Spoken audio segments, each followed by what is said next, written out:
Okay, we're live now. Great.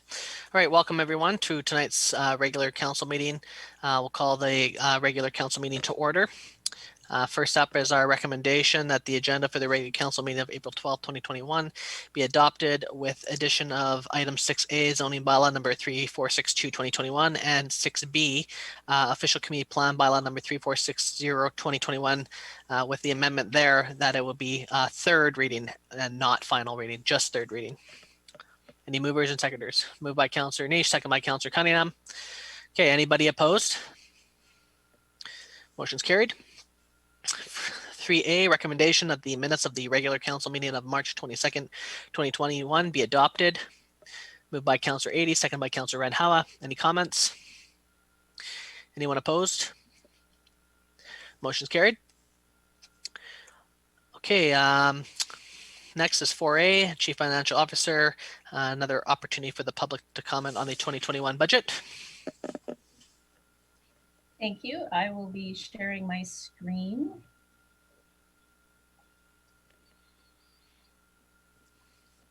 Okay, can you see it?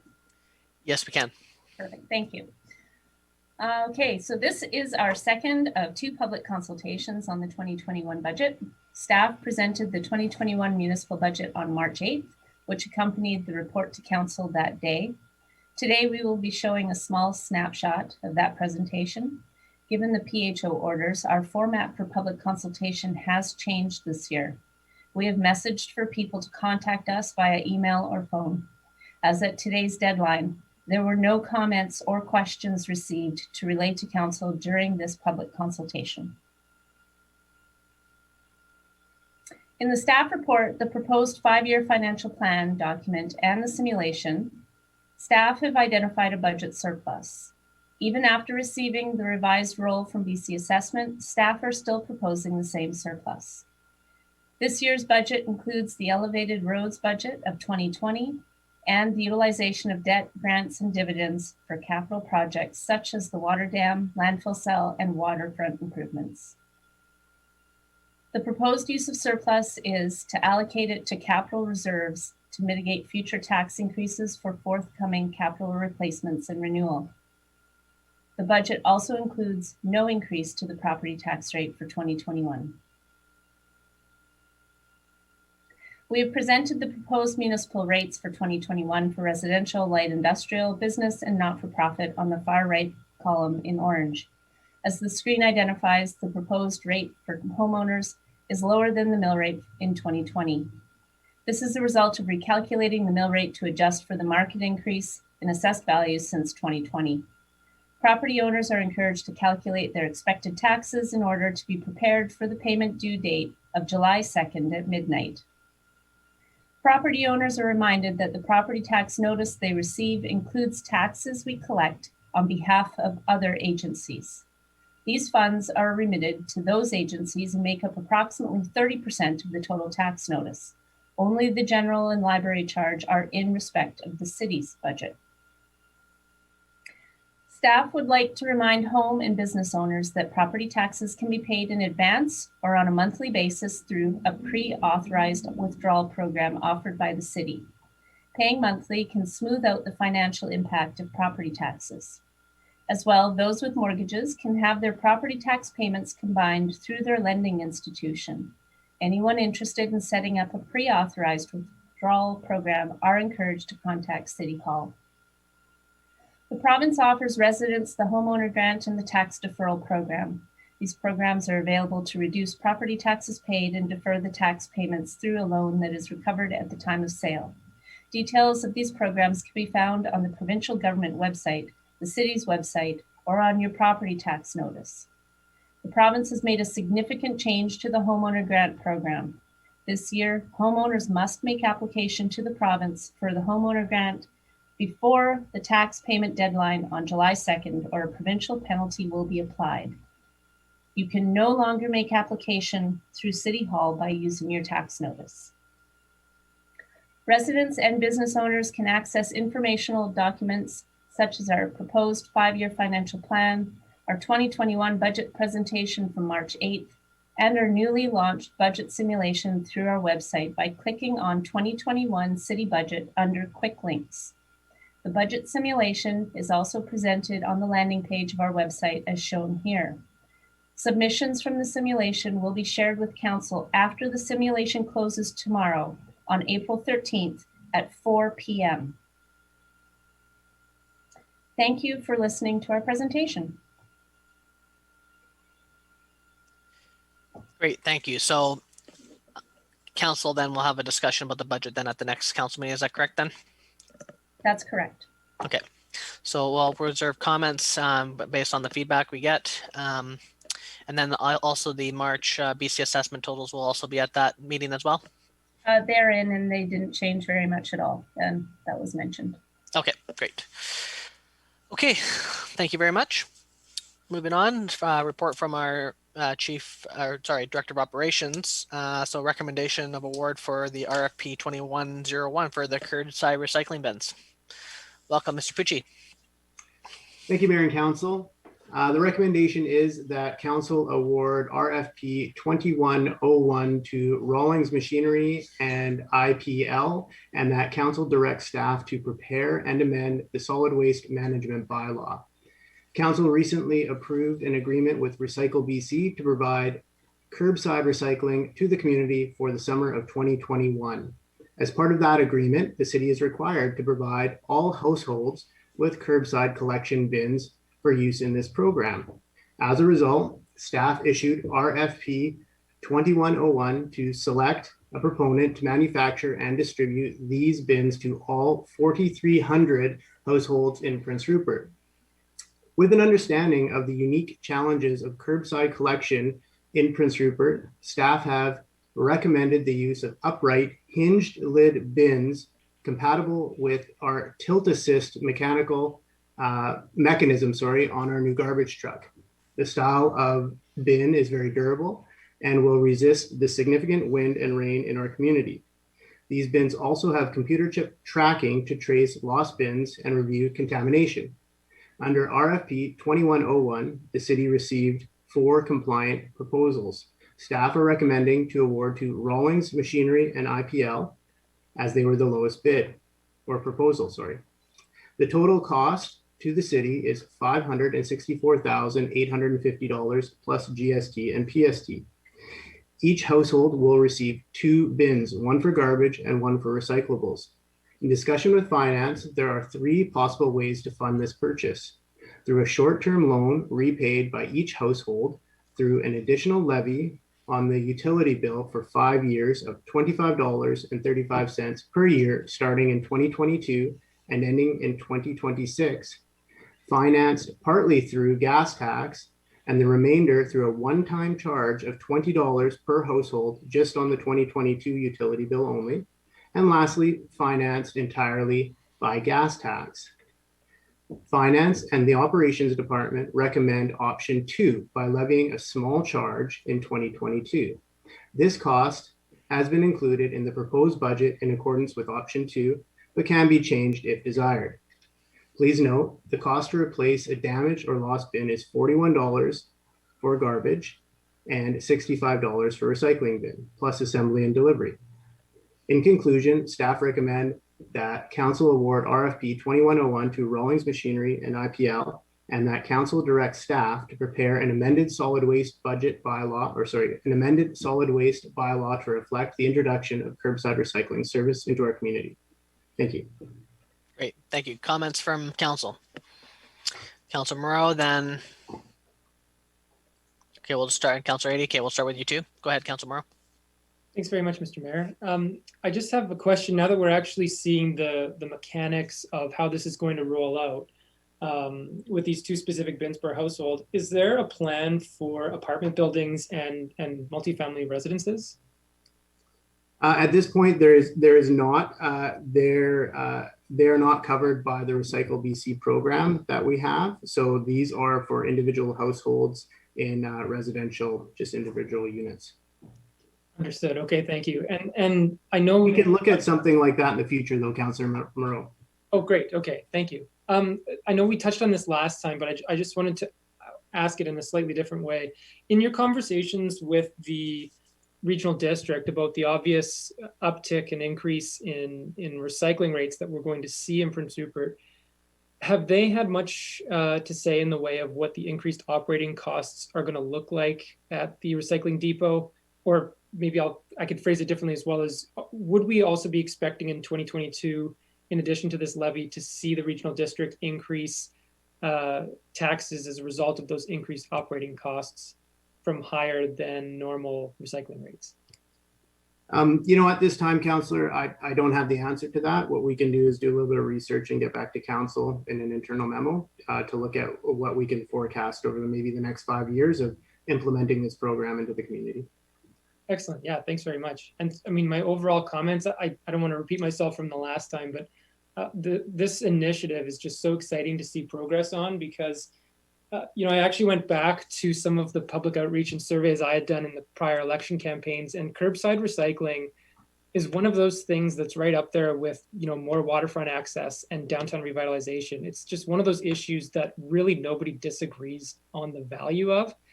And so, well, I'll limit my comments to basically saying, I think the costs of us not taking action now on this file so much higher than the numbers we actually have in front of us. It's only going to get more expensive over time. There's a multi-dimensional return on investment with curbside recycling, and I think that the diverse benefits, the environmental benefits of reducing our greenhouse gas emissions, keeping plastics out of the landfill and our local ecosystem, the economic benefits of enabling more development where we can have more space in our landfill cell, and then the financial benefits, not just to the city in reducing our capital outlay for infrastructure, but actually for just regular everyday recyclers who now are not going to have to spend a whole bunch of time or gas money driving up to the recycling depot and back. So multi-dimensional return on investment. I think the costs of the program that are being presented far outweigh sorry, what am I trying to say? The diverse benefits far outweigh the costs that are being proposed tonight. That's what I'm trying to say. And I know it's too easy to say better late than never, but I'm going to say it anyways. Thank you. Councillor Ady. Well, it's better late than never. I agree with what Councillor Moreau said. I think this is a really significant forward step. I know I grew up in Victoria and went back to visit parents, and they had a very comprehensive curbside recycling program there, even to the point where, if I remember correctly, an actual garbage pickup only happened once every 2 weeks, and you were only allowed one garbage bag, and people seem to be able to manage that. So I see, I'm not sure we'll ever get to that point, but I see benefits in terms of preservation of the existing landfill services, as well as the recycling program. I did have a question about the bins. May seem a small question. If each household gets a recycling bin and a bin dedicated to garbage, the current arrangement is you can put out 2 bins. I think it represents 2 garbage bags. Would households still be able to put their other garbage bins out, or is this meaning that we're going to transition away from that? So the plan right now is that there would just be the 2 bins out front. They will be lift assist integrated.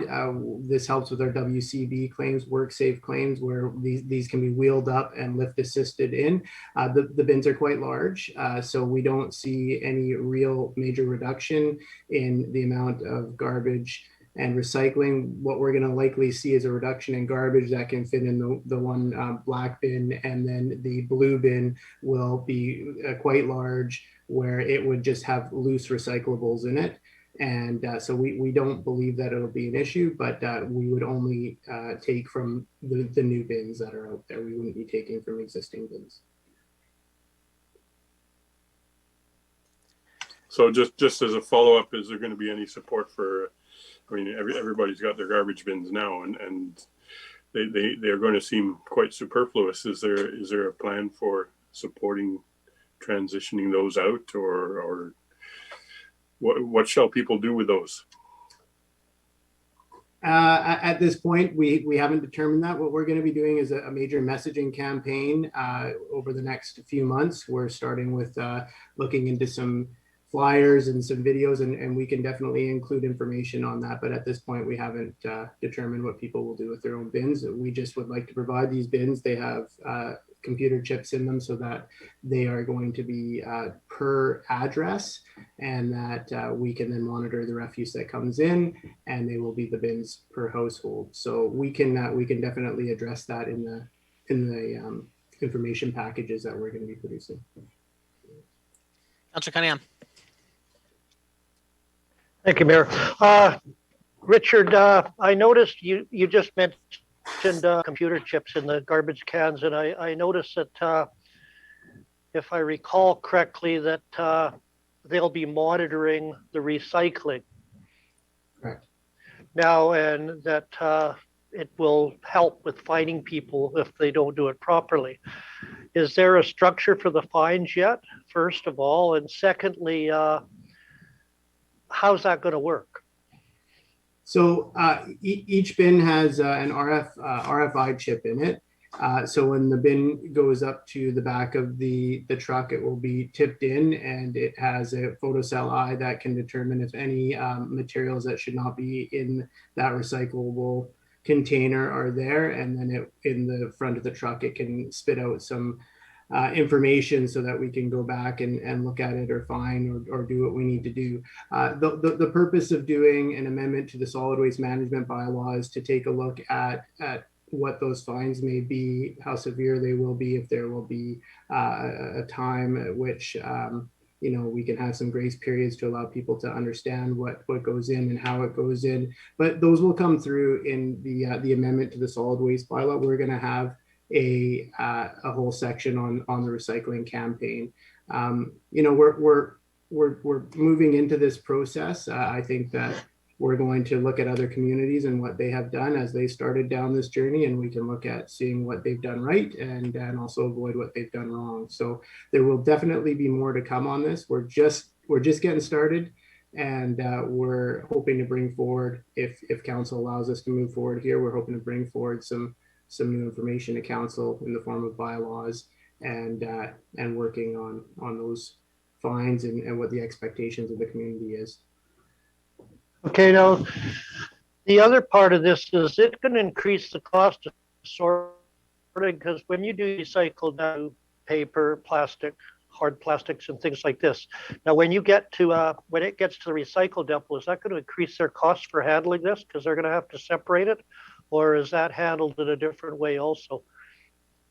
My understanding is that it's handled in a different way. What we do is we deliver the product to the recycling facility, and it's up to them to do what they need to do with the product in order to bring it to the next stage where it gets where they get their money for it. So we will deliver the product in the truck to them. We don't sort it. They will have to do what needs to be done if it goes in bins and gets sorted somewhere else, or if they have to sort it there. I'm unsure, but where we end with that product is when it's delivered to the recycling depot.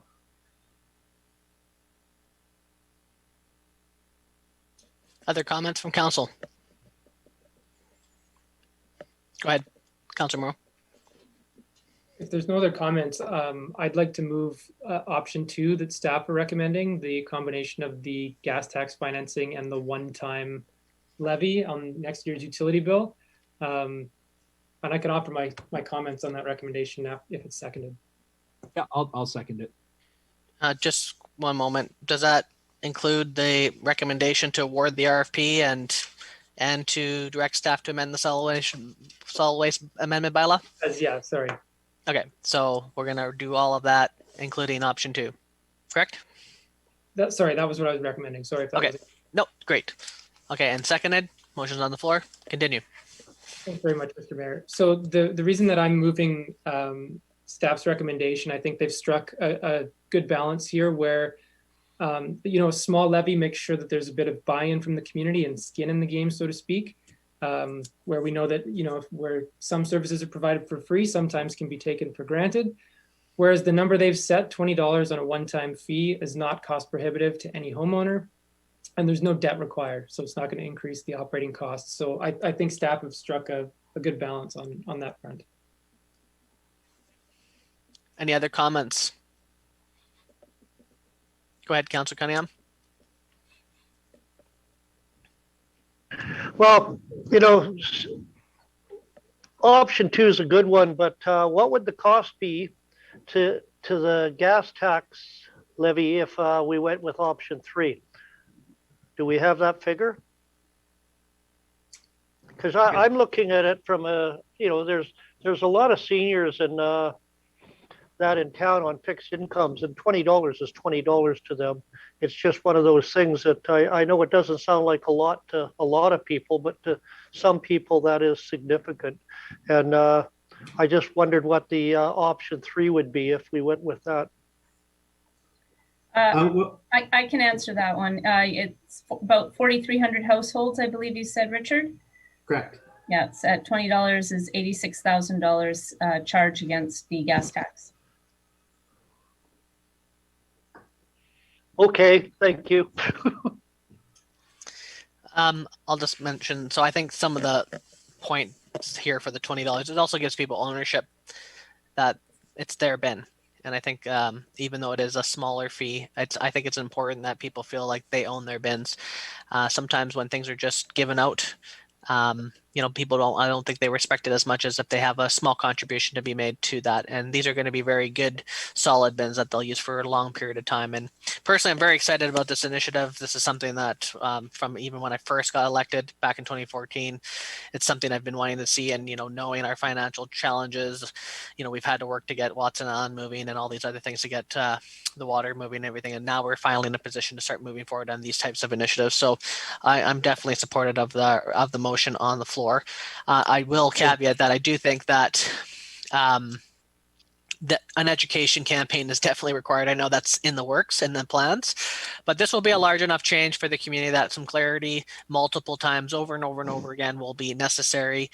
Flyers in the home, videos on the internet, that type of thing to explain to people what the process is. I think it's going to make people's lives a lot more convenient. Being able to loosely put your recyclables in one container and that coming every week. I think at my house, the recycle piles up and piles up. You end up having to take a vehicle to go to the recycle depot. I think every week being able to have your garbage and recycling at the same time is really going to alleviate a lot of issues at the landfill as well and start that process. So I think it's going to make it easy for people to do the right thing. So I think we're doing our part to help them do the right thing as well. Go ahead, Councillor Cunningham. Okay, just one other thing. With these chips, is it going to be identifying who owns that particular bin, Richard?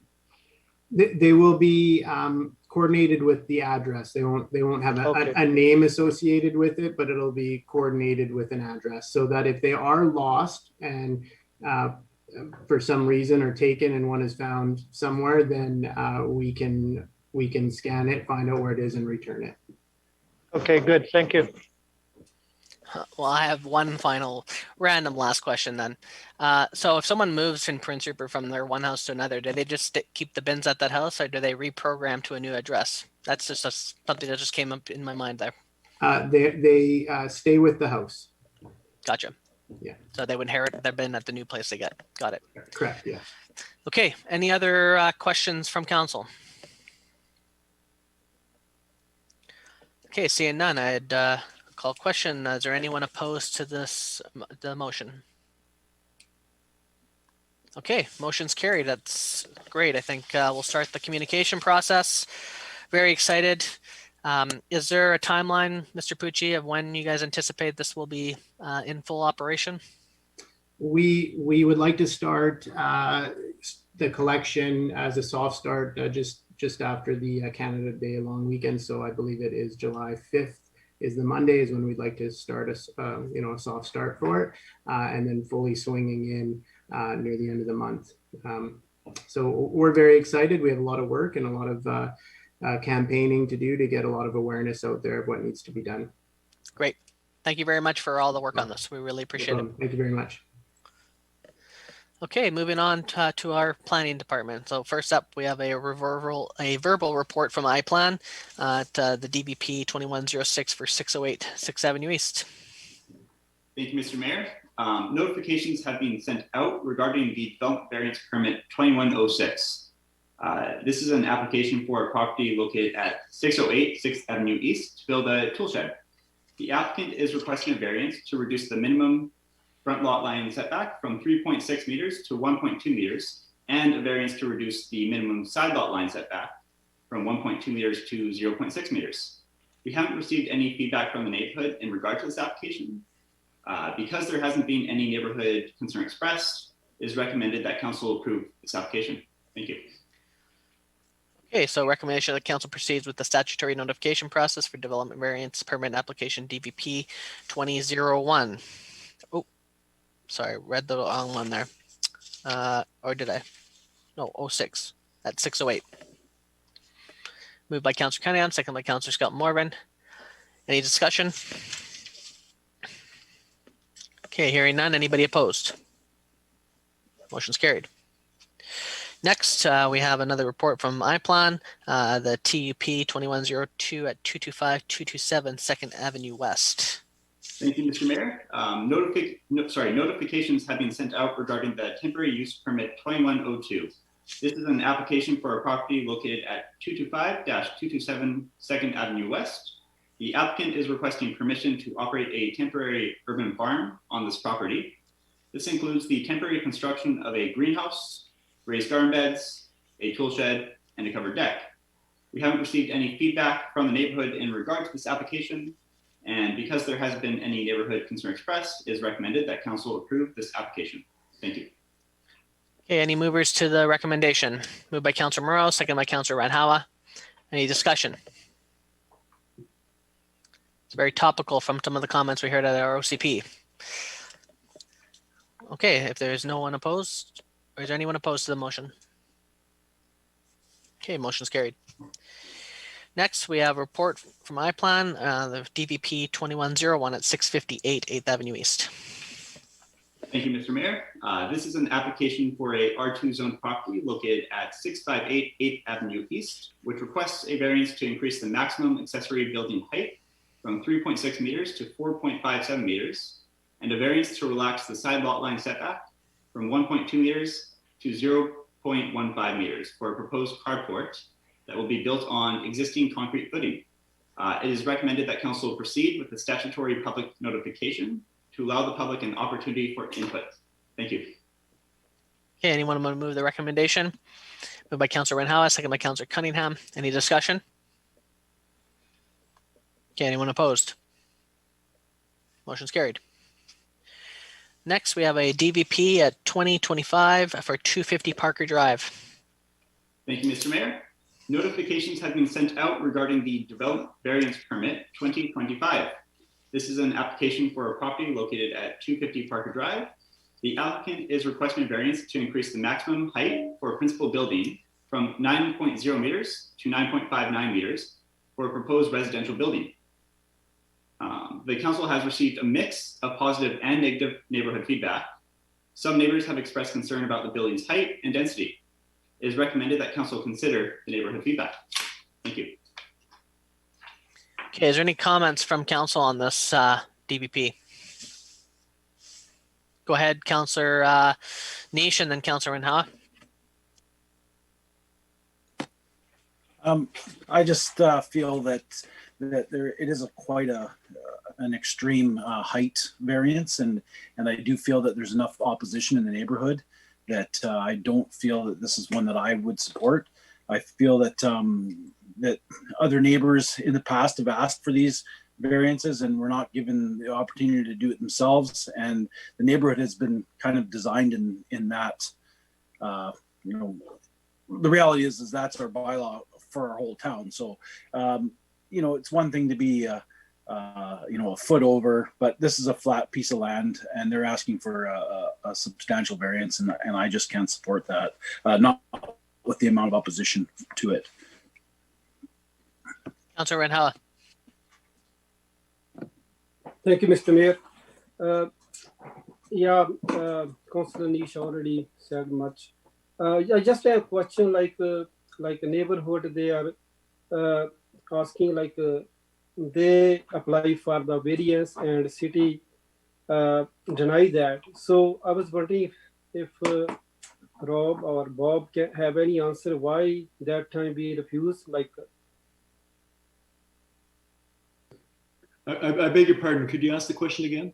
yeah, like the neighborhood, right? They have the same. They asked for the variances in the past, and that time, like city refused them, right? Like they didn't give them variance.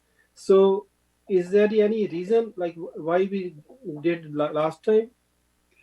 We're not aware of reasons for turning down the applications in the past. Okay.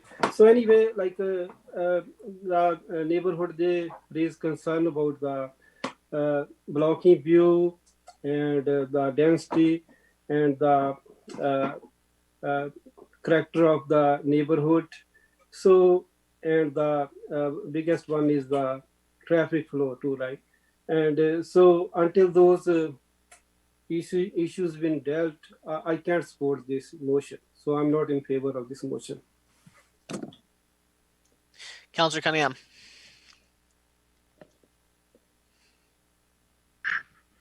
My mute keeps moving on me. Thank you, Mayor. Yeah, no, I've spoken to this situation where I think we have to respect the neighbors, the neighborhoods act towards us. Just about every neighbor I spoke to, with the exception of one, is against this. So I'm definitely opposed to it. I think it's we've got to listen to the neighborhood. We've done in a couple of cases, and I think this is just another one of them where we're sitting here and we be the neighborhood, and that's what we're doing. Thank you. Okay, is there anyone that wants to make a motion not to accept the DVP 2025 for 250 Parker Drive then? I'll make a motion to turn down. Okay, moved by Councillor Scott Morvan, seconded by Councillor Niche. Okay, any further discussion? I tend to agree with the comments made here. Okay, no further discussion. Is there anybody opposed? I mean, sorry, it would be all in favor of this motion. Okay, all in favor, yeah. Okay, anybody opposed? Okay, the motion's carried then. All right. Next up, thank you very much to our iPlan team. Next is our report from our Chief Financial Officer regarding the security issues resolution for solid waste. Thank you. I'm actually going to be speaking to both of the next two reports because they request the same resolution for each loan that the city is seeking to obtain. Okay. The city undertook the loan authorization process and passed 2 loan authorization bylaws for $10 million each last year, one for the Woodworth Lake Dam replacement and the other for the new landfill cell creation. The completion of the process after receiving the Inspector of Municipalities certificate of approval is for the city to approve a security issuing resolution and request the regional district to consent to the borrowing, whereby they begin their process of adopting a security issuing bylaw. Once the regional district completes their process, they apply to the Municipal Finance Authority for financing. The Municipal Finance Authority approves financing twice a year, in the spring and the fall only. Therefore, the city obtaining this resolution now will provide adequate time for the remaining steps necessary to obtain the loan, which is directed through the hands of the regional district. Okay, any questions from council for these security resolutions? I think we've already talked about this plenty of times. Okay, is there anyone that wants to move the recommendation for item 5F? Moved by Councillor Randhawa, second by Councillor Scott Morvan. Any further discussion? Anyone opposed? Motion's carried. And we have 5G as well. Anyone want to move that recommendation? Moved by Councillor Adie, second by Councillor Moreau. Any further discussion? Anyone opposed? Motion's carried. Okay, next, I think we're going to be moving on to probably a good discussion here this evening for these next two topics. So the first is the zoning bylaw number 3462 2021, and then we have the official community plan bylaw number 3460. I'm assuming that we could probably have one discussion for both, and if there's any amendments and things like that, that need to be made, what I would like to do is try to make a list of amendments, and then we can consider those. But I'm sure there's a few topics that will need to be discussed tonight. So do we want to put the zoning bylaw on the floor first before we have a discussion about it? Anybody want to move it? Say moved by Councillor Niche, seconded by Councillor Cunningham. Okay, so we have that council give third reading to the zoning bylaw number 3462 2021. Okay, so that's on the floor. So what I'll do is I'll open it up to council first, I would think. I'll just say, we heard through the OCP and lots of comments in the commentaries throughout this process on pros and cons. I think some of the notable themes tonight were definitely food security. We also heard a presentation from a development group, which I think would like to get some clarity from the iPlan team on that one. But is there anywhere that council would like to begin discussions of the zoning bylaw? Well, Councillor 81st and then Councillor Randhawa. I think I remember when the temporary use permit on 2nd Avenue came to us last month. One of the thoughts that raised was that we didn't have a lot of comprehensive language around how to manage urban agriculture with respect to what can be grown, where it can be. Anything around small animals and so on. And I do think that, it's been reinforced through the public hearing tonight and through correspondence that we need to flesh that out. Having said that, I'm not sure that the practical solution to that is to have all of that happen before we do the final reading a month from now. So I'm wondering if it would be more appropriate to make a commitment that be something that we move to include or to add, given a reasonable amount of time to take a look at other communities and to come up with something that we can put some language to. Mr. Buchan, go ahead. Thank you, Mr. Mayor. I think the notion of a commitment to proceed with developing a food strategy, developing one, is the right approach. And in fact, it is the approach that's articulated in the official community plan draft. And there's some reasons for that. We understand that in the past there's been some community discussion and about how to manage urban agriculture, and make sure that it's managed in a way that works for the community. And we haven't gone through that discussion fully with the community. So the OCP basically recommends that Prince Rupert develop an urban food strategy, working with the community so that everybody's coming along together, and that we get to address those hard questions about how you manage urban agriculture, and what are appropriate ways of what appropriate regulations might be. So I completely sympathize with the comments that were made earlier, but it's a question of process. Is the community ready? I think it's the right thing to do to bring in those richer regulations in the zoning bylaw to allow it. But the question is, have we done enough work with the community so that we're bringing in the right regulations for Prince Rupert? So the OCP suggests that council can develop urban agriculture guidelines and regulations to ensure farming in urban areas is compatible with surrounding land uses.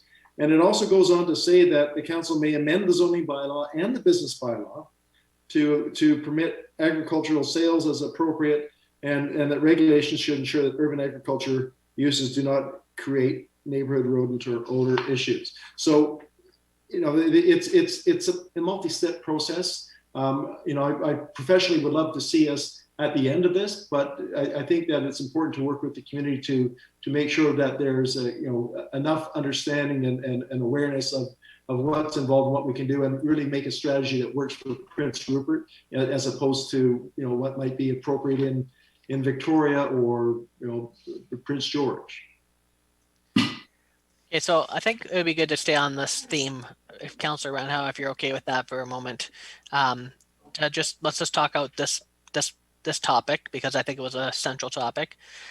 So I think one of the things you're mentioning then, Mr. Buchan, is that we could enter into a process where we actually design specific bylaws around urban agriculture that would be a little bit more specific to engagement around those topics then. Is that what you're kind of like how we would do a master transportation plan after doing the zoning bylaw, but we would then do another thorough process on that specific topic to come up with the right strategy for Rupert? Is that kind of what you're getting at? Absolutely. Development of a local food strategy, an urban agricultural strategy, and then with recommendations for the specific bylaw changes that follow out of that. So I think some of the concern, I mean, personally, I've been working on local food stuff since 2010 when I moved back to town after university. And, this kind of elusive, it's always around the corner food policy that never seems to quite get adopted. So I think some of the concerns like tonight from the OCP hearing that is that, we're not necessarily taking like the full actions. So personally, I'd like to see us actually move forward with that next process if that's the case and that's the recommended way to go about it. And to start to actually implement some laws around these things. We had last year, we had the goat incident, and we have people who do have chickens in town and things like that. We have no real policies on managing these things. And we did make a resolution at that time to go ahead and develop these processes around some sort of rules, which I know we're trying to do through this OCP ultimately. So do you feel that's something that can be realistically achieved here in the next 12 months-ish? Mr. Buchan, is that something that you think can actually be something that we, complete before the end of this term? Yes, absolutely. If council want to proceed with this and we have the resources to undertake the project, absolutely. 12 months is a reasonable time to do the process and have the bylaws, in place. Yeah, well, with that being said, I think, personally, I would like to, to have a further discussion with the administration team around that process because, one thing I know that people are always concerned about with an OCP and these type of things is a fluff document that sits on a shelf and doesn't really be adhered to. And this is something I want to make sure that we go the distance on. And I think food security, hearing from the public, hearing the comments, I would say it's one of the number one themes that have come out of this OCP is this topic. And given that, I'd like to see us continue that energy. So maybe we'll have a discussion with the admin team and see if we can figure out a process for that to get more engagement. I'd love to see folks like Professor Ken Shaw involved with that, to give us some good recommendations on how this could work for Prince Rupert in a way that's balanced. I know that tonight probably isn't the night to do that. Very specific things that need to be discussed. But, I do see it as a high priority as well. And I'm not sure how the rest of council feels, but do council feel that might be a good next iteration process to go ahead with an urban food process? I'm guessing those hands are meaning yes, you agree with that. So, is there any other comments around the food piece from council here that they'd like to say, given those comments? Go ahead, Councillor Cunningham, and then Councillor Niche. Well, my whole thing on this is I think it was front and center tonight. It was probably the number one conversation piece, and there was some good ideas with it. But I don't want us to put this in the back burner and it's lost or forgotten.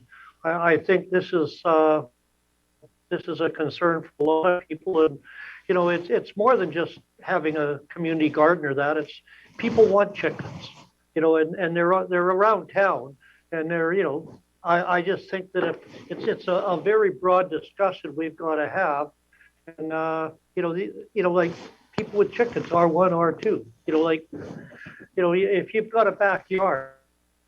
You want chickens, and you're going to put them there. No one wants roosters, but they want eggs, and that's a sustainable food source. So and it's more than just growing a vegetable garden. And I think we've got to look at the overall big picture about it.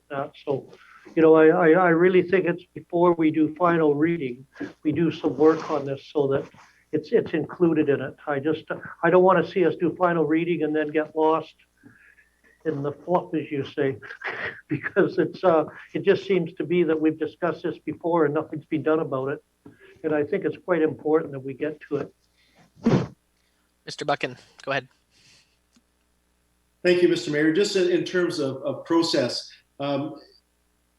if there's to be any changes to the zoning bylaw, post public hearing, they must be limited to not including any changes in land use or any increase in density.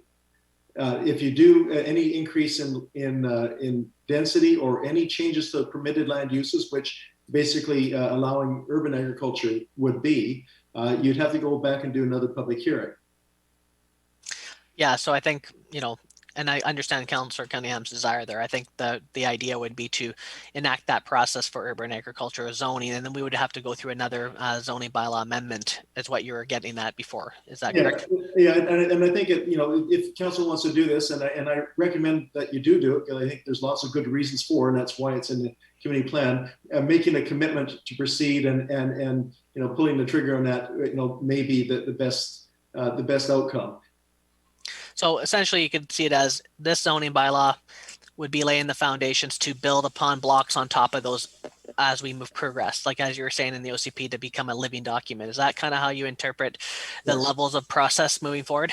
Yes, absolutely. Okay. Councillor Niche. That's basically what I was just going to say. I mean, I find, we're not going to get everything perfect or right on the OCP or the zoning bylaws, and I think that they're always an ever-changing thing.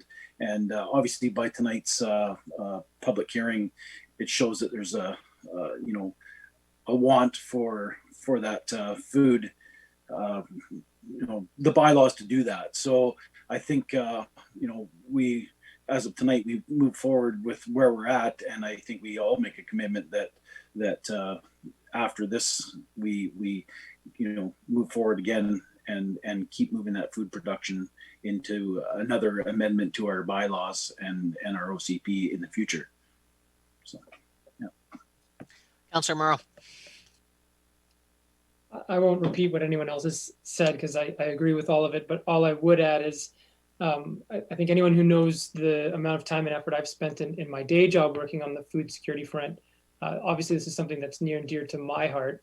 But it's something that we're not quite there yet. I mean, there's some really fantastic recommendations that Ken Shaw has made, but I think in terms of process, we want to be as consistent and cohesive and try to capture as much as we can in that urban food strategy before we're going to be making any big wholesale changes to the zoning bylaw. Because one particular thing I would note is just around regulation of greenhouses. We know in the rainiest and cloudiest city in Canada, it's not really necessarily feasible the same way it would be in Terrace or Smithers to grow food in your garden. It takes a lot of extra work, and certain varieties don't work on the coast that work inland. And so in my work, having seen the value of hydroponics greenhouses and hoop house greenhouses, I think that's another part of the conversation, is how can we encourage those types of accessory structures in a way that's not going to infringe on neighbors' rights and encourage people to grow their own food in their backyard. So all that goes to say is I think there's a huge conversation that's still yet to come on this front. And I'd like to see us have that contained within one coherent, cohesive strategy and do it all at once rather than make a series of small amendments to the zoning bylaw and official community plan. Any further comments about food security? I think we're getting to the point where we want to move forward with a strategy that will have specific legal bylaws around how we're going to move forward with the with that process, like some of the recommendations like Ken made tonight. Personally, I think those are some of the things we definitely need to move towards, making sure we hit the mark on those recommendations and make them law. So that seems to be, I think, our next step for that. And I think I'm committed to ensuring we move forward with that process. And if it takes a resolution at some point to enable that process, we'll bring that to council's agenda. Is there other specific things about food? Councilor Renhowa. Thanks, Mr. Do you think we need some kind of workshop on this one too? It may be a workshop, but I think at this point it's probably going to be a multi-phase community process. Is that correct, Rob? Yeah. So I think it would be like workshops with the community and bringing people together on that and ensuring that the right, because, we've done visioning exercises in the past around food, and people like to say community gardens, grow local food.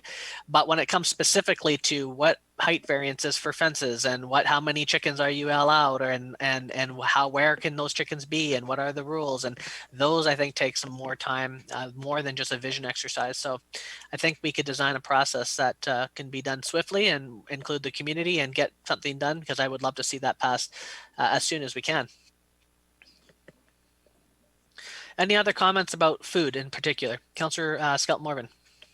Yeah, and I'll echo a lot of Councillor Moreau's notions, and just that I agree with everything that's been said. And I think that, yeah, this is definitely a multifaceted, multi-phased approach, but it's definitely something that's really important. I'd hate to see it be parked, again, as a fluff document that just kind of sits on the shelves. I think that also Councillor Moreau touched on some really important notions as well, that us being on the coast is really, really important to kind of take into account on what kind of structures would be required to grow these facilities. I think on the commercial scale, I think this is something that is much needed at a large scale development, one way, shape, or form. Whether there are vast community organizations, maybe I'll have to go and put on a separate hat and go talk to Councillor Moreau with his other hat on with future developments of that scale. But it's something that's really interesting, and I think that this is a really good idea, and we're moving in the right direction. So I guess does this require a motion at this point in time, or just kind of more of a good notion of intent, I guess, is my question on procedure. What we'll do, Councillor Skelton Morvan, is we'll talk with the administration team, put a budget together on what the cost would be for something like that, and then most likely bring a resolution to enable that process at the next couple of council meetings here, just so that we know how much this will cost, because it will take planning resources and things like that. But I don't think it's similar to what we've already been doing with all these other processes. But, I'm committed to making sure it doesn't get put off the wayside. I mean, 2022 October is the next election, and I'd like to make sure we have an urban food policy in place before the election, because I think it's important to move forward. And, we're the ones heralding this OCP, and these are the comments we're hearing. And I think it's our responsibility to ensure we get this done. So I would say that would be the next step in the process. Perfect. I agree. Thank you. Is there any other comments specifically about food? We'll keep to food for now. If there's nothing else, then we'll move on to another topic. Okay, so Councillor Renhow, I'm just going to interject one more time, because I know you had your hand up on something else, but I'd like to, before we continue on, tonight Council heard a presentation from a group that's planning on doing a micro hotel. That's personally, I think, Council's first glimpse of this project. So I'd like to bring ask some clarity from the planning team. So, the current zone is C3, I guess, and I'm assuming then that they have been working with the administration team for building permits and things like that under the existing zoning. So that doesn't require any sort of policy intervention from council. However, council is obviously, through this new zoning process, has been considering doing RM in that area to do residential outside of the downtown and focusing on that. And that's part of our redesign strategy. So now we find ourselves in the middle of a process that's kind of moving forward with staff, and now them asking council to consider doing something that's contrary to where we were moving forward on. I think it would be great to hear from the planning team on what exactly council's options are here. I know that if we were to amend, for example, the C3 zone, we'd have to do another public hearing on the OCP, which personally I don't think that's the correct approach to how you do OCPs. Usually you do a rezoning and the public has a chance to comment on a specific project. This is the first time the community has even seen this project, and council has not been involved with it. However, we are in that in-between time between transforming into a new zone and them in the process. So is there any sort of clarity or recommendations that the planning team can outline for council here, based on the fact that this is our first glimpse into this project that was first presented to us tonight? Thank you, Mr. Mayor. Yes, I'll start by confirming, if you were to change the zoning map in the bylaw, now you'd have to go back and have another public hearing. Now, the applicant's capacity to submit a building permit is there. Until such time as the zoning bylaw is adopted, the applicant can submit and lock in the rights that they enjoy under the current zoning. And I don't anticipate that this bylaw, because of the process it still has to go through with Ministry of Highways, will be back before 4 weeks, a month, possibly longer. So, and I spoke with the applicant's planner post public hearing, and just said, how far are you along with the building permit application? And my impression is they're a couple of weeks out. So if they get the complete building permit application in, they'll be able to build the micro hotel, the proposed hotel. Council is, I understand, not going to be going ahead with adopting the official community plan, which means that they won't have any additional processes in terms of development permit applications. So if you don't do adoption of the OCP and there's a 4 weeks or more for the applicant to get a building permit application in, they will be able to have the ability to have the hotel there. And the bylaw being adopted wouldn't take away their ability to have a hotel. Having said that, if they do go ahead and have build the hotel to get the building permit, I would probably recommend that we tidy up the zone after the fact and change the zoning to in a future omnibus housekeeping bylaw to make it fit with what the hotel, if they actually do proceed with it. So they have an ability to move ahead. If for some reason they don't submit a building permit application, they have an ability to rezone, just as everybody does, and it's council's obligation to consider any rezoning application. So I hope that answers the question. I'm happy to clarify if need be. Okay, so they've been through an administrative process because of the current zone was as it was, and now you're saying that if they submit a building permit, they can continue within the existing zone, be grandfathered, so to speak, into the process. So, looking at it from a council's lens, because we're not involved, generally speaking, I wouldn't want to insert ourselves in this process and allow this project to go through its own movement or finish off its process with the planning team, mainly because we've seen us rezone many properties in the past and those projects don't move forward. So if council had even decided to amend the current OCP, go through another public hearing with the OCP, it's still possible that these people don't move forward with the project.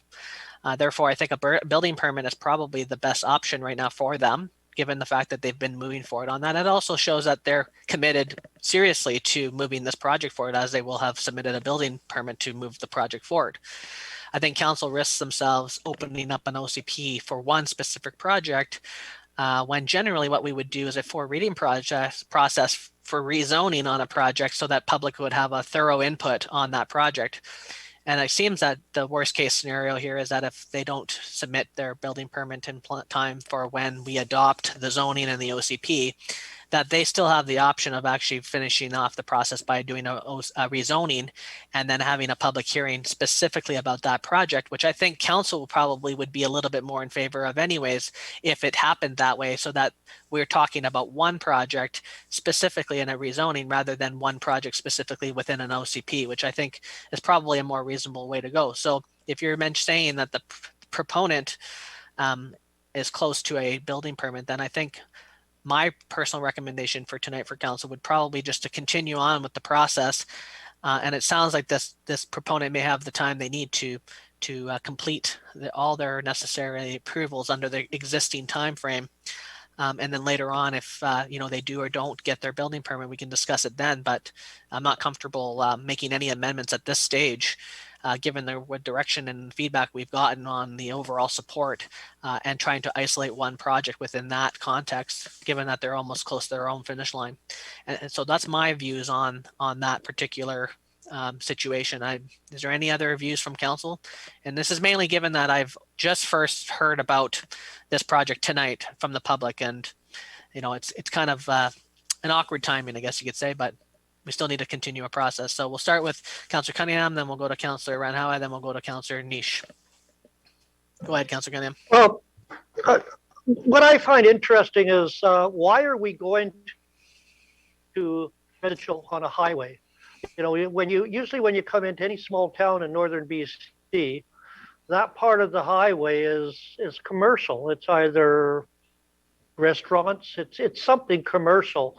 I was thinking back to driving into Quesnel on either side, driving, just about anywhere, Williams Lake, any of those towns, and you drive in on the highway, and it's always commercial. It's whether it's motels, hotels, restaurants, car lots, or that. And here we're talking about taking property on a highway and making it residential. Like I don't know, like 2 driveways versus 10 driveways coming out onto a highway. I think this is just, I wonder what is commercial, from commercial to residential. It just, to me, is a little mind-boggling. Well, I'll quickly answer, I guess, because we had very robust discussions about not having any commercial zones outside the downtown, especially on that area. That's why, generally speaking, we decided to, as a group, move forward with RM, which has been the discussion for the last few months. So in line with how we wanted the Midtown and the new downtown to be kind of outlined, that is why we were moving forward for that and had received community support for this initiative to do it that way. Council hasn't been involved with this project in particular, which is why it's coming out at this point. But that is why our intention was to move into that area, to keep that area a residential area. Now, council can make any decisions they'd like, but that is the reason I believe we move forward for that. And Rob, you have your hand up. I think you want to add some commentary to that. Yes, thank you. Just to respond to a couple of the concerns, in terms of number of access or driveways, if that were developed as a multifamily site, I would say that would have no more access points than what is being proposed for the micro hotel. No, it's certainly not 10 accesses. It's a highway. They'd have to have a permit from the Ministry of Transportation Highways, and I rather doubt that they would give that many driveway access permits, and we wouldn't want it, just as we wouldn't want it in the downtown, which is close by. But why residential? Well, there's a few reasons. First one, the mayor's mentioned in terms of the policy initiative to concentrate commercial in the downtown and the Marina District. That's one. But also the notion of having multifamily or multiple residential developments on transportation corridors is fundamental to sustainable communities and having, where in transit-friendly corridors where there's enough density that the transportation, the transit can service that. So that is current and best planning advice, and you see it manifest in many communities around the province. Whether it's the Old Island Highway going into Campbell River with all the multifamily, or in Blanchard Street, Highway 17 going into Victoria, there's areas with multifamily, as I've seen in some of the arterial roads in Prince George. So that is common, and it's about having transportation corridors that are transit friendly as well. Councillor Ranawa. Thank you, Mr. Mayor. Yeah, I like to make a comment. We are trying to change these bylaws to make people's life easy and easier construction. But I think if by changing bylaw we punish somebody, I'm not talking about only one project, like anybody, I don't, or devalue their properties. I think we should give them chance if they want to keep their current zoning, and they should be able to keep that way. We should not be push anybody to change bylaw like their zoning thing. So I think anybody, we still have a month to go, and we should give them, anybody want to keep their current zoning, and they should be able to keep that. Councillor Niche.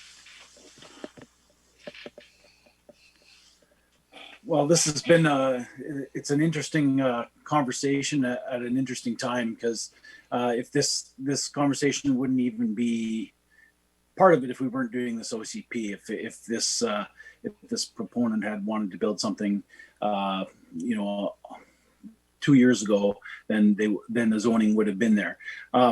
but that being said, we started a process with them and working on this zoning. And I think that it sounds like that they're far enough along that they can get a building permit in and get their project going on the current zoning. I've been kind of humming and hawing about what's the best way to approach the situation, and I don't ever want to see the carpet pulled from anyone, but I also look at this from the opposite perspective, and there is a lot of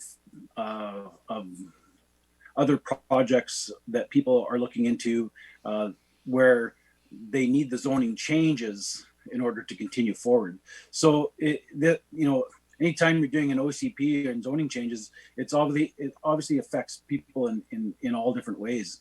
And I think that the way it sits right now is these proponents have essentially at least a month to get their building permit in to apply for it under their current zoning. And if for whatever reason they can't make that happen, and we do decide to go ahead with these zoning changes in a month, then from that point, just like Rob had said, is that we're always willing to hear, because we're required to hear any applications for rezoning. So I think that if it does get changed and they don't happen to get all their changes through the current zoning, that we are always here to hear any rezoning possible applications in the future. So just because we're changing it on the zoning doesn't mean it closes the door. It just means that it's got to go through a different process. So I think generally speaking, I look forward to hearing more about this project, and if it has to come to us, then I definitely want to work with them. But if it doesn't even come to us and they apply for a building permit, then really it's not our topic to talk about, and that's fully an administration thing. So that's all I can add to it. Go ahead, Mr. Buchan. Thank you, Mr. Mayor. And I mentioned a month.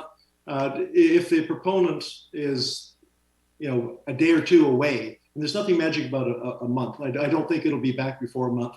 We're going to be working with the applicant. If the applicant is this close to being able to have a complete application in, I don't think that we would be pulling the rug out from them.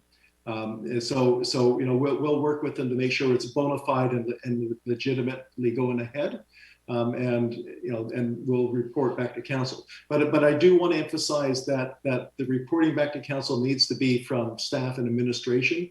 With the closing of the public hearing, council has probably heard this before, but once the public hearing is closed, council members or as a body can't be taking questions or speaking with a proponent or with the community about those bylaws until they've rendered their decision. Otherwise, that can create some legal problems. So staff will undertake to deal with that in a reasonable way, and will report back to you. Councillor Moreau, thank you for that, Mr. Buchan. I just have 2 quick points on this project before we get back to talking about the wider zoning bylaw and official community plan. I think the one point that's worth mentioning is our original plan before the pandemic, just so everyone recalls, was to actually have this zoning bylaw and official community plan adopted in November. And so we have already delayed this process by a number of months. And so, to Councillor Nish's point, this is just a bit of awkward timing of being caught in between, where if the pandemic hadn't happened, if we hadn't experienced delays, if there hadn't been challenges in public engagement, then theoretically this would have been passed in November, and this wouldn't even be a conversation. The applicant would have to come to us for a rezoning anyways. So there's that piece to consider. The other thing to me is I think it would be mind-boggling for us to hold up a transformative community-wide plan for the sake of a single project when they do have 2 avenues to approach the city.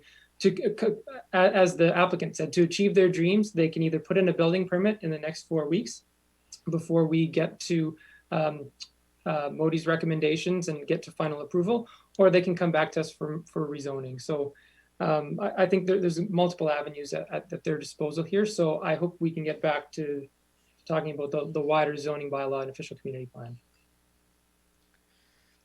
Yeah, my final comment on this will be, it just sounds like they're at that place where they probably will be able to work with staff to finish off this process. So that is most likely the best avenue for them in this interim period, rather than us opening up another public process and redoing the OCP public hearing and et cetera, et cetera. I don't think that's a great way to go about doing this process. And at the final reading, when we get back to that, I'm sure we'll have an update then, and we can also decide then if we want to make any changes as well. So I don't think it's pertinent to this evening, but I wanted to bring it up because, you know, we did hear from them. But they are dealing with administration, and at this juncture, given that the public hearing is over, I will not be engaging with those proponents or taking any extra feedback until we're completed this process, because I do understand what the Local Government Act and community charter rules say around this process, and I think same thing with the council. Let the administration team do their thing, and we'll move forward from there. Is there any other comments from council on this topic before we move forward on other topics? Okay, well, great. Thank you very much for that clarity, Mr. Buchan. That all makes a lot more sense. Okay, so now I'll open up back to Councilor Renha. You had your hand up when I originally asked some questions about the... Well, I just want to make the comment about the opportunity we give to people if they want to keep their zoning, like current zoning. So that was my original comment. Okay. Thank you. Okay, now let's open up to other comments. So we've seen the surveys, we've heard many different iterations of public feedback. We heard tonight from the OCP. Is there other specific to the zoning bylaw that's on the floor right now? Any changes or amendments that council feels that we need to make? We obviously know that there are some things that we're going to continue moving forward on, like master transportation and active transportation plans, the urban agricultural plans. There's things that, our downtown parking strategy, all those types of things. We have other processes that are going to be layered on top of the zoning bylaw. But is there other comments that folks on the council want to make about the zoning bylaw? Councilor Morrow. Thanks very much, Mr. Mayor. There's a number of reasons.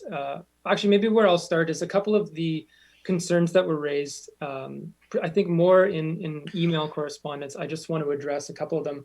What I thought was interesting was there was more concerns raised about bylaw enforcement than there was about the actual tangible changes to content in the zoning bylaw, which I think is important for us to note, because basically what that tells me is, on the whole, people are generally satisfied with the changes we're proposing to the zoning bylaw, but they want to see us enforce these bylaws a little bit more strictly. And I think we've taken that first step in hiring a second bylaw officer. So I think that's important to note.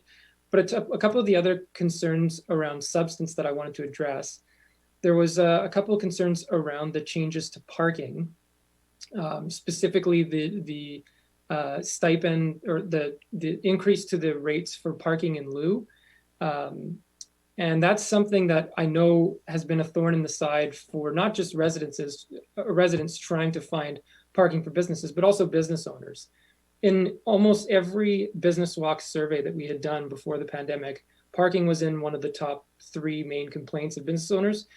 And it was referenced in the public hearing, the work of the Small Business Advisory Committee. And we did a lot of work on parking. And one of the main recommendations from that was a $200 parking in lieu fee basically does not combat the problem at all. The city needs to put itself in a position to actually be able to provide alternatives that might not necessarily look like on-street parking directly in front of a business. It might actually look like building new parking lots. That's not possible charging businesses only $200. Raising that fee is absolutely critical for us to have the funds in the bank to be able to build a parking spot. I don't even think $12,500 will build one parking spot, let alone the site preparation and asphalt and everything else. So to me, I think we're responding to a major thorn in the side that businesses have identified for years. And I'm confident that we will see progress on that file over time. The other concern that was raised that I thought was interesting, but is worth mentioning, was around parking around secondary suites, which we know is an existing issue for a lot of kind of wartime houses built in 40s, 50s, and 60s that have been renovated. And I want to make it very clear that the reason I'm in favor of permitting secondary suites in all R1 and R2 family zones is because it is subject to our new parking requirements. We're not going to suddenly be approving secondary suites for all these houses that can't actually provide the appropriate parking. And secondary suites, in my opinion, is one of the biggest things that we can do to hopefully have a reasonable impact on the really tight housing market that Prince Rupert's currently experiencing. It's one of those things that, one of the few tools that we have in the zoning bylaw to accomplish that. Same thing with the concern around raising heights in multifamily zones, an additional story. We need to make these projects more viable. They need to be economically feasible, and allowing them to go that extra story gets those additional units, whether they're for sale or for rent. So to me, those concerns, I think, the concerns around housing far outweigh those concerns that have been addressed. The other criticism I want to confront directly is some of the, one or two of the email correspondents had said that they felt that we might want to delay the zoning bylaw to do a bit more consultation and engagement.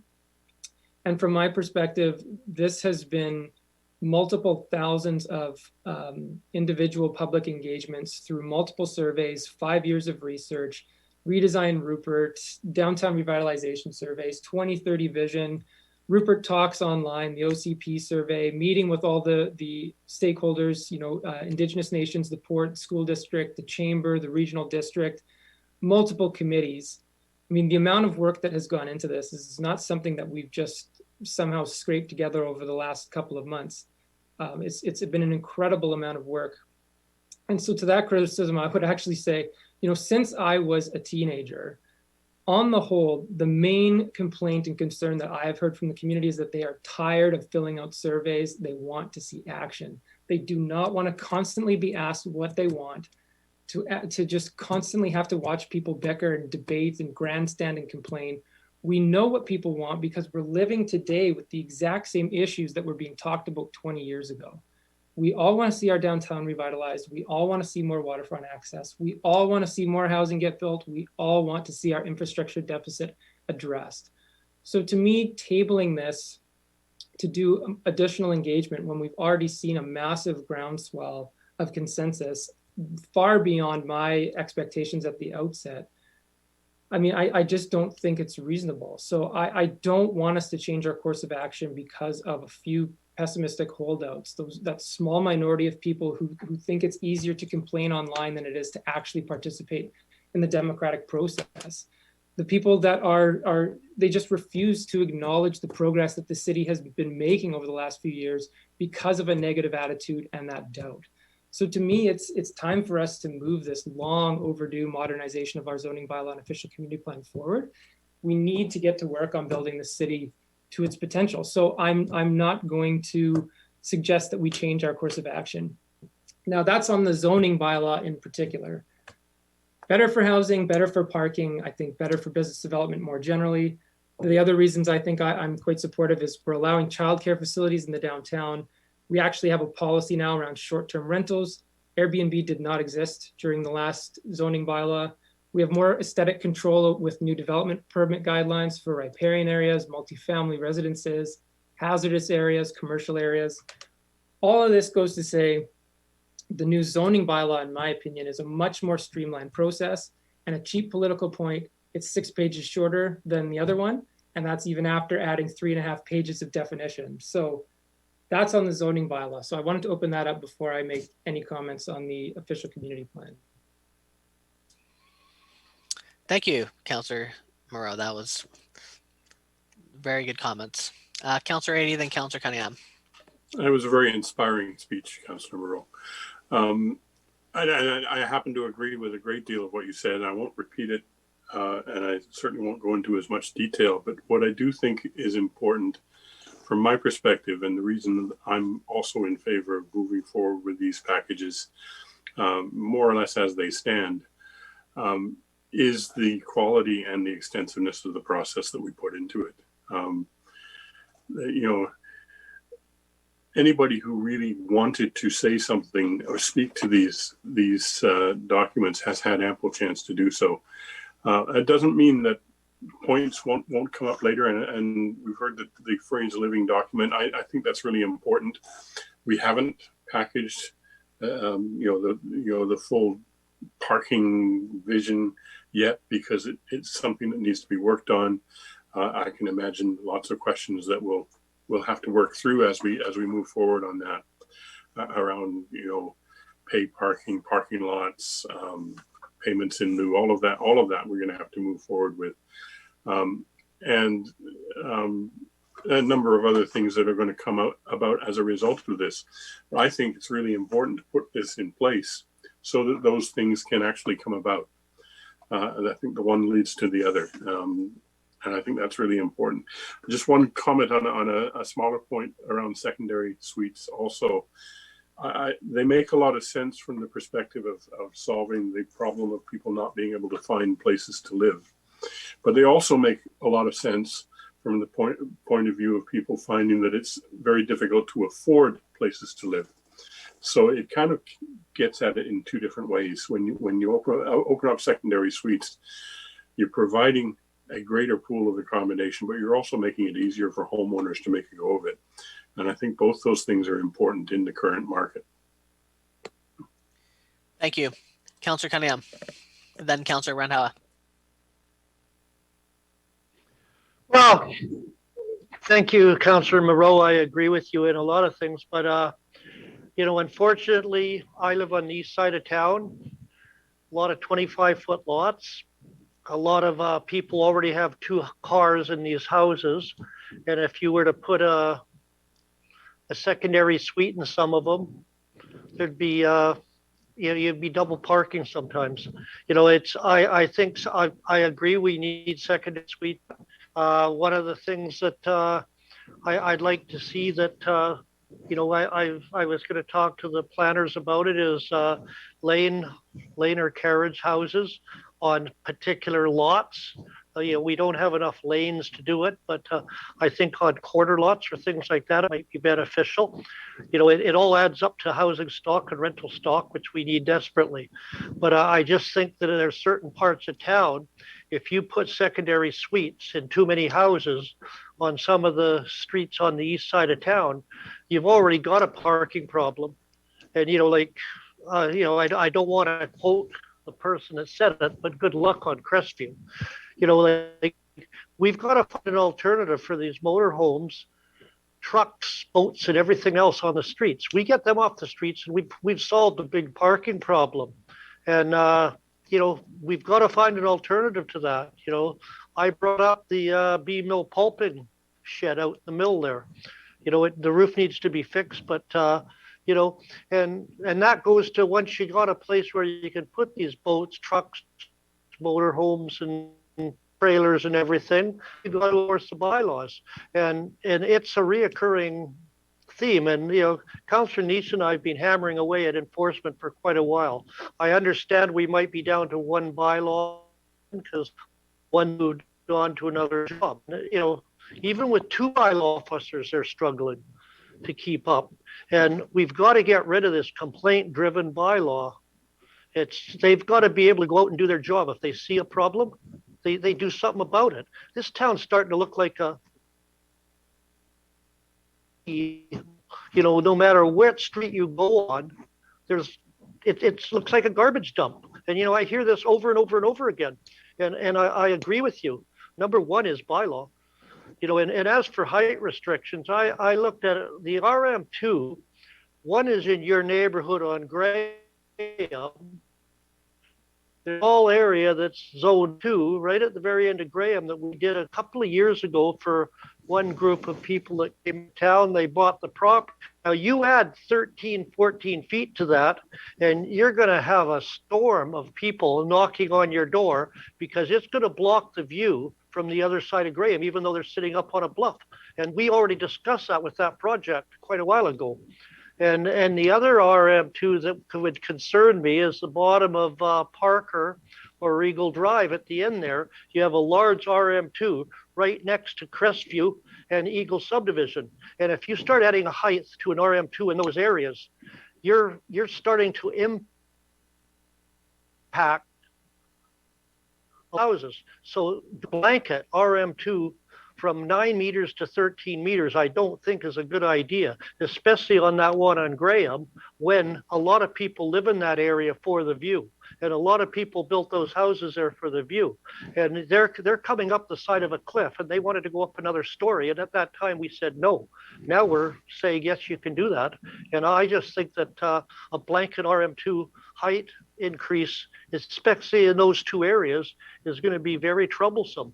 And you know, I know when you do something like this, okay, let's do all RM2. But those two areas that I looked at, and I drove over and looked at both of them, they're going to be troublesome to us. And so I think that's one amendment I would suggest, is that we leave RM2 at 9 meters. And if people want a height variance, then they come to us as a council, like rezoning or something else, and ask for it. And, you know, and this parking in lieu, 12,500. Okay, you know, if you're going to build $1 million project downtown, and if it needs 10 parking places, you've just added 12.5% more upfront building cost, even though you're going to give people tax breaks. But it's harder to get money up front to build something than have it later on when you're getting it back. You know, like you're talking, and I've already talked to 2 people that say they wouldn't even start projects if that was the case. So, you know, and, you know, Andre's electronics, you know, if he had to do it now, he says he wouldn't build it. You know, it's, you know, that 12,500 is going to hinder development downtown, especially with new buildings.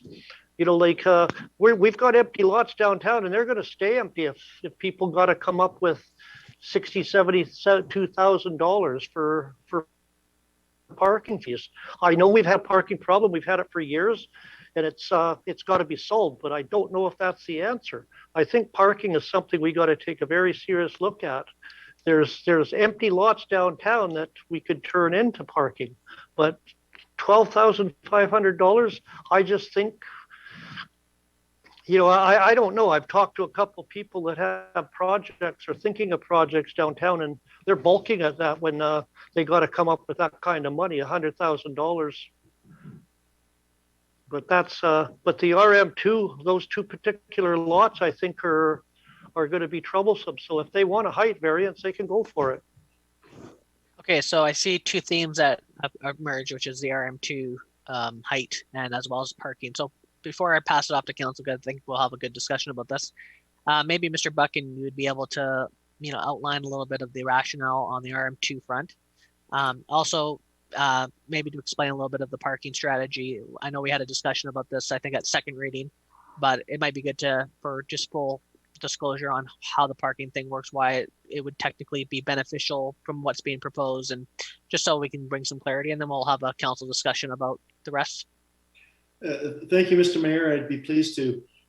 So the proposal to increase the permitted height for RM2 came out of an evaluation of a previous application which needed a variance. And the proponent at the time pointed out what they thought was something that was illogical in our bylaws. And so I took a look at it, and you know, when you compare RM1 and the density that you can have in RM1 and the height that you can have in RM1 to the RM2, I think that, you know, the issue is revealed. So in RM1, you can have a 10-meter high building and 42 units per net hectare. In RM2, currently, you can have 75 units per net hectare, which is about 78% more density than RM1.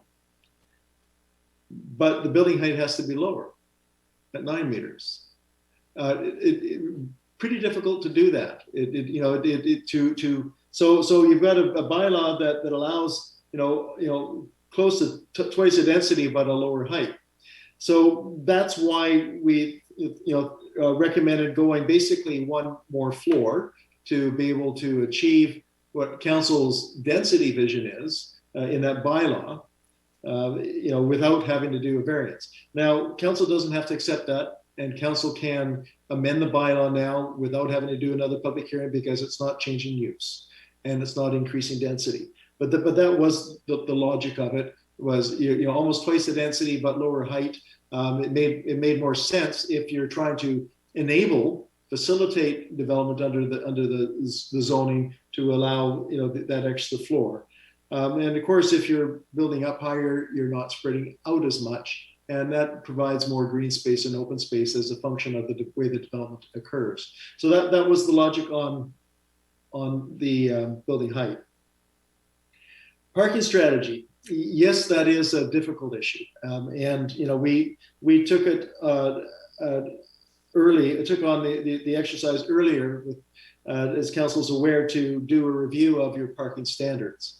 And there was a couple of reasons for doing that. We're dealing with one inquiry for a new development in the downtown, and we're looking at the parking standard for commercial, and it was, if I recall correctly, 1 space per 35 square meters, which is a pretty high standard. It's a lot of parking. So we took a look at other bylaws, northern BC, and we came back to you with a review which tried to rationalize our bylaw standards with other northern BC bylaw standards for cities, taking direction to try to have lower standards versus higher standards, so that we are enabling development but have enough parking still to enable the commercial businesses, broadly speaking, to be successful. Businesses can't be successful unless they get customers. It's just the way it works. And predominantly the way that they get customers is somebody has to park there, or they're taking transit. So that harkens back to our earlier discussion about having a good transit plan and higher density corridors. But we made recommendations to lower the standard for a lot of the parking categories. But we also acknowledged the need to have an overall parking strategy, because some areas are going to be difficult to achieve that, especially in the built out downtown. So it was our comment and recommendation at that time that, very soon on, we think it's important that the city gets into a really effective parking strategy so you can deal with this more effectively. Now, the parking standard is in the bylaw. Council has the ability to vary that bylaw standard with any application. So if somebody can't meet the bylaw standard, even the reduced standard, rather than going cash in lieu, they can come to you and ask for a variance if there's a good reason in that context. But to have a cash in lieu standard of 1 space per, or $200 for a space, you might as well not have any parking standards at all, because you're not going to get parking, and the long-term impact of that for your downtown will be disastrous. Your businesses will not be able to survive unless there is a way to bring in customers. You can augment that with a lot of downtown residential development. You can augment that with transit, and that's what we've done with the lower standards, but there has to be enough. So we recommended to you what we thought was enough parking standard, and for those places where it's really difficult to achieve that, there's a cash in lieu, which gives us, I think, the minimum amount to even begin to deal with putting in parking, and for even those unique times where that's a problem, they can apply for a variance application. Thank you for that clarification. I'll pass it back to Councillor in just a moment. But on the parking front then too, this is also coupled with the fact that we're going to be moving forward with the parking strategy as well, correct? Oh, I think, yes, we recommend that the city move ahead with the parking strategy very quickly. So when it comes to, developing lots and things like that, we are going to also be looking at that. But I think the clarity is about how much funds can be raised to actually develop these things when we haven't been able to raise any money based on the current fees there is. But it's also just another piece of clarity that this is for specifically new developments, correct? Right. So Yeah. No. Okay, well, you know, we want to get more density downtown, residents up above. They're going to need parking. You're going to have retail down below. We're talking new construction, not existing, which is, you know, already a problem. The biggest problem downtown with parking right now isn't the customers for the stores, it's the store owners and business owners or offices downtown. Every 2 hours, you got musical cars going on downtown because we got a 2-hour parking limit. And so every 2 hours, people come out and move their cars. And, you know, so, you know, that's part of the problem. There's enough parking downtown if you could get parking for people that work downtown. Public transit is there, but people just don't use it. You know, I find it ironic. We'll walk 10 blocks in Vancouver, but we'll go around the block 6 times in Rupert to park right in front of where we want to shop. You know, it's and I can just see, you know, I agree, 200's a joke. We need something more, but I think 12,500 is just a little, it's gonna inhibit some people wanting to build and that. So, you know, I think we got to find a happy medium someplace. And I agree with Councillor Moreau that 200's a joke, but at the same time, 12,500. Like, what are some of the other northern cities charging in lieu? Do you have those facts there? No, we didn't look at that, but we're well, aware that. I did. Some of them have nothing in place and things like that. It was quite interesting. But you know, I don't want to compare us with other towns because they've got more land. They can develop things a lot easier than we can. You know, finding a flat spot downtown Rupert to put in a parking lot is going to be difficult. You know, like we're taking one of the few large areas for parking and going to put in a community garden there, which is a great idea. But, you know, there's other lots in the downtown area that could be utilized right now for parking, even on a temporary basis until we find something to do. But I personally just think in talking to people, 12,500 is going to make people think twice about developing a new building. And we want to develop the downtown. That's part of the 2030 plan and everything like that. And if you're going to put residents above and retail below, you're doubling up on your parking in that particular building. Especially, you know, like some of the old ones will be grandfathered in, not a problem. But new buildings, I just think we've got to take a careful look at what we're doing with that because I think it's going to be a problem. Councillor Nish and then Councillor Moreau. I'm just going, you know, I'll touch on a couple of these topics that were brought up in also with the emails. So as far as this parking goes at 12,500, I mean, the reality is that if someone's building a new building downtown, just like they would in any other town, they would have to supply parking for their business. I mean, that's pretty well standard. And I guess there's maybe some businesses that may not require the parking, and that's where, you know, Mr. Buchan has said that you could apply, you know, as a variance to say, well, we don't really need parking for our particular application. But the 12,500 only applies to the people that are trying to build something new, and they're not paying 12,500. They're only paying 12,500 if they can't supply the parking spot. So to me, it's you know, if we want to solve the problem of parking, then, you know, we're not going to build parking lots with $200 bills. We need 12,500 just to start thinking about leveling a piece of property, putting some pavement on there, painting some lines, and trying to solve the problem. And that's kind of been our goal the whole time, is to solve the problem. And to continue with the parking, I guess, go more residential here, by adding these single-family suites, or, you know, suites in single-family homes. To me, you know, I don't think there's there's going to be, if there's 50 houses on the street and you know, currently they couldn't do it, and all of a sudden now they can with the bylaw change. I don't think you're going to see 50 people building suites in their house. A lot of people prefer to have their house for themselves, and they don't want a suite in their house. And there's a few people that will. There's some people that won't do it for financial reasons. There's people that'll do it because their lot allows them to do it. There's people that won't do it because their lot won't allow. So I don't think that you know, by changing the bylaw to allow you know, secondary suites, it's all of a sudden going to create this mass parking issue in residential neighborhoods. I think every neighborhood is going to have to adapt, and you know, the place Crestview was brought up as an example. Crestview, typically the houses are built very close to the street, and there is not a lot of parking.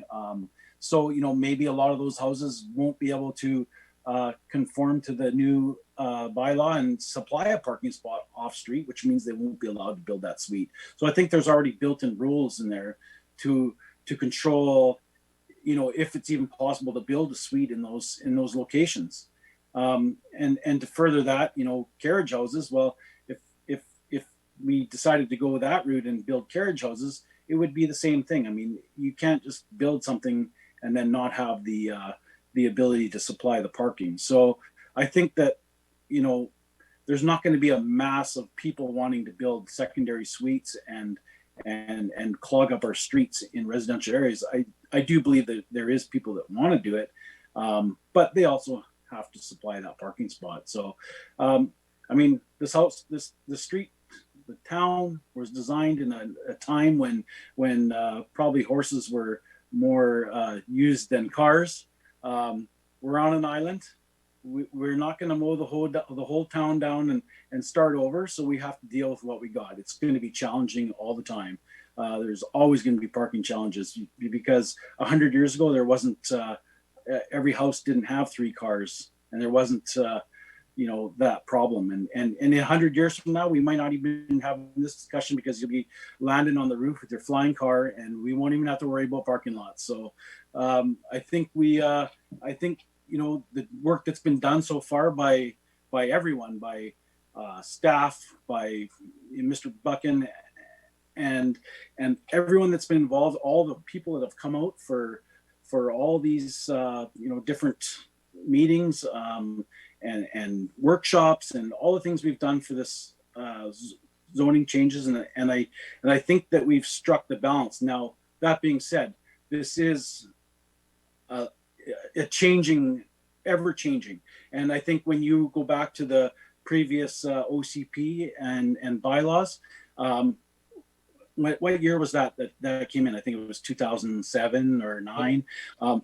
So, you know, since 2007, 9, whatever year it was, there's always been variance permits and bylaw changes and things moving forward all the time. And this is always going to be an ever-changing thing. Whatever rules we set today or in the process of setting today, you know, next month someone might come forward and say, hey, this doesn't work for us and we want to do this. And, you know, maybe they're thinking outside the box and they got a really great plan and you know, we didn't think of that. So it's always going to change. And I think what we've done so far is really good. And I think that, you know, I don't see any reason to change anything at this moment, and anything can be changed at any time. Thank you. Councillor Moreau, then Councillor Rena. Thanks, Mr. Mayor.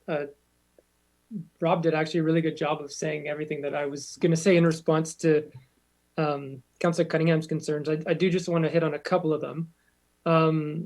So if our only parking strategy was increasing the $200 fee to $12,500, then I would be saying we have not done enough.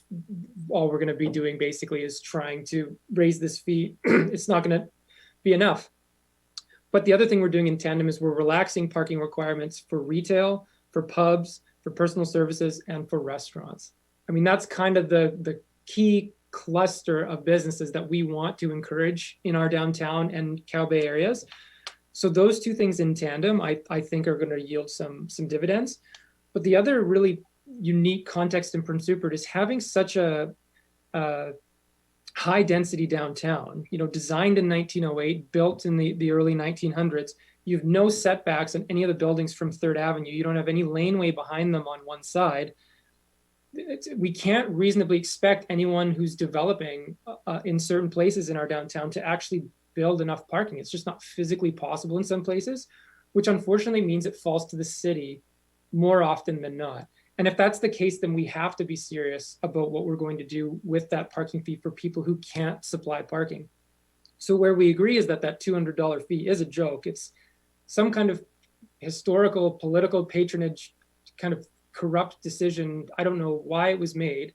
And it has done absolutely nothing to address the parking issues that have only gotten worse over the last 15 years. So to me, doing those two things in tandem, relaxing the parking requirements and increasing the rate so we can actually build, I think is the right course of action. If you think that it's too high and it's going to impede development, then I would love to know who those developers are who are making that complaint at the same time that we've basically put in the most generous tax exemption bylaw that this city has ever seen. I think they're still going to come out net positive. I think we're still making the right decisions to incentivize the types of development that we want. And really, I don't want major development, new developments in our downtown that can't supply enough parking, because then all we're doing is exacerbating the existing issues, and people won't want to try to visit places if they do have to walk 15 blocks in the pouring rain. So that's my piece around parking. On the secondary suites, I do want to be clear that I'm not advocating a secondary suite in every single home.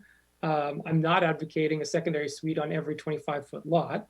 But what I am advocating for is for the ability of every homeowner who has the ability to provide off-street parking and wants to build one to have the ability to do so without unnecessary red tape. And that's what I think this policy actually accomplishes. The other piece around the height increase to RM2, I mean, Rob did a fantastic job of explaining, basically 2 times the density, but a lower height doesn't really make any sense. It's not really viable to build in that front. If our objective ultimately on the housing front is to build more housing, then I think we've all really agreed the urban containment boundary, to avoid urban sprawl, we need to densify within our urban footprint. I'm fairly sure we all have a broad-based consensus on that. So if we want to really be serious about building more housing, we really need to get serious on what that density looks like, the types of developments that we want to encourage. So absolutely not am I saying every single 25-foot lot with a house on it should get a secondary suite. But what I am saying is, if you have enough space to meet the existing or the new parking requirements, I should say, if your lot is designed in such a way, if your house is the right size, then you shouldn't have any unnecessary red tape to build that secondary suite. So I think I've hit all of the points that have been raised on the zoning bylaw specifically. Thank you. Councillor Randhawa. Thank you, Mr. Mayor. Earlier, Councillor Romero was asking for any comment, and mostly Councillor Wade did very good job. He explained everything. Only my comment is we all, our community, our staff, our planner, our council, they are involved in this new OCP and new zoning bylaws, and we all agree on that. But today we're doing the public hearing, so that's an exercise we have to do. And any comments made by public, we should be entertain those comments too, and we try to fix their concerns too. So that's only my comment. Thank you. The only thing I'll add to the parking debate is that part of what we're trying to do is build the funds that we need to, I think, specifically look at additional parking lots in the Midtown, New Downtown, and Marina District areas. So part of the parking strategy moving forward will be to significantly increase the parking of all the 3 areas. It's just no doubt that the city's going to have to supply the parking to get that moving forward. But if you look at how much money the parking rate has raised over the last 20 years, it's like $12,500. No, it's about, I think, $90,000 or something we've raised over pretty much 15 years from that parking bylaw. And to be honest with you, one parking lot's going to be well over $100,000, $200,000 to grade, pave, do whatever it is we got to do. So, I mean, at the end of the day, you have to choose how we're gonna pay for these things. And the reality is we may have to be paying up front the cost to just move forward the parking. And we'll have to decide how that's going to look during budget times with future budget meetings. But for now, we need to at least try to make some effort to change the parking situation in the town because it's not fixed now. So, nothing's changed because we haven't made changes like this. And I think, like Councillor Moreau's point of relaxing the rules versus implementing the fees, and then having anyone have the option to have a variance, it makes sense. There's so many flexibility ways to go about the developments, and people that develop new buildings generally know there's a development environment. Just so you know, when you go develop in other communities, there's DCCs, there's amenity cost charges, there's parking fees, there's all kinds of stuff that has to be paid for that we don't charge for in small town like Prince Rupert. So they actually are saving way more money than developing in other places. So developers in particular are very aware of these types of challenges. And again, it is for new builds, particularly that specifically can't provide parking. So, existing businesses, they're not going to be affected by this. If someone buys a building and continues the use, they're not going to be affected by it. So I am also supportive of the zoning bylaw as is. And as Councillor Nish has said, we will be continually making changes. But what I am looking forward to completing this year is our master transportation plan, their parking strategy, moving forward with the urban agricultural strategy. And those are going to require zoning bylaw amendments anyways, because there are so many good things that are happening because of this zoning bylaw. It's going to create a new streamlined environment in town that actually is going to help developers move forward. Right now, it's actually way more challenging based on our current zoning bylaw to develop in Prince Rupert based on the changes that we're about to make. It's going to make it very clear and easier for people to be moving forward, and so many more things that we've changed around rezonings and public engagement. I mean, we are really making some good changes for this community to have clear, concise communication moving forward, more engagement with the public. There's going to be so many positives that come from us moving forward now with this than there are negatives. And even though there are some concerns, as Councillor Nish said, there's always going to be concerns, but we do need to make some decisions. And we do have, I think, a very thought out, robust planning document in front of us that's going to help move Prince Rupert forward. So that being said, I'll still continue to open it up for further discussion on the zoning bylaw. Personally, I feel the question around RM2 was answered in my view. I don't feel like there's an amendment, but council is free to put any motion to make any amendments on anything forward. And the parking I'm comfortable with as well. So, if there's an amendment that someone wants to make, they can go ahead and move. But at this point, for me personally, I think those two questions are answered. But is there any other comments or suggestions or anything from council that they'd like to do at this point with the zoning bylaw?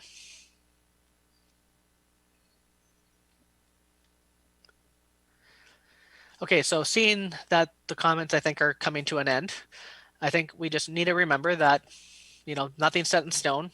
We have the power at any time to make change. We're setting a foundation, we're setting a framework we're going to build on, a framework we're going to continue on, but we've received, thousands of engagements since 2015 when we first started redesign. I mean, the first phase of redesign Rupert had 2,000 engagements. We even went to all the middle schools and elementary schools and even got them involved with the things that they wanted to see in the town. And this whole thing has built up now to this moment of the OCP. So I feel very comfortable with where we've come and how far we've come. And, there's all, like Councilor Moore was saying, there's so many people, they may make comments on the internet, but at the end of the day, the reality of what we've been doing is that we have been engaging and we have been open and transparent with this process. And I'm more than comfortable with how we've conducted ourselves. And I think everybody should be proud. I mean, Prince Rupert's moving forward. Just this morning, we all attended the ceremony for Watson Island opening. We did that as a council. We moved that whole island forward. We've done some incredible things for this community. And here we are now doing more of the work, putting all the groundwork in, legwork to really spear this community forward. And I think we should be proud of that. And we're not going to always agree on everything. And everything's not going to always be perfect. But I think we are putting our best efforts forward, and we got great professionals around us that are advising us in all the right ways. And I'm happy to be listening to them and taking that advisement. I'm comfortable with the zoning bylaw as it is presented. And hey, if we need to make changes, I'm comfortable bringing those forward as we test out our new plan here. But if there are no further comments, I would like to call question on the zoning bylaw. So is there any other questions? Okay, is there anybody opposed to third reading? Okay, that motion carries unanimously. Now, I'm not anticipating we're going to have the same level of discussion with the official community plan, but is there anyone that would like to move third reading of the official community plan? Moved by Councillor Adie, seconded by Councillor Moreau. Is there anything specific to the vision document of the official community plan? I mean, I feel like we've had a very robust discussion already, but we can talk about the official community plan document itself. I see Councillor Moreau ready to get his policy comments in. So I think Councillor Cunningham, you had your hand up there, and then we'll go Councillor Moreau most likely. Just one thing on the policy there. It says commercial cannabis operations. And right now, the cannabis operations in downtown are not commercial. It's a play on words, but it's just something that I would toss back at the planner and see what they say about this.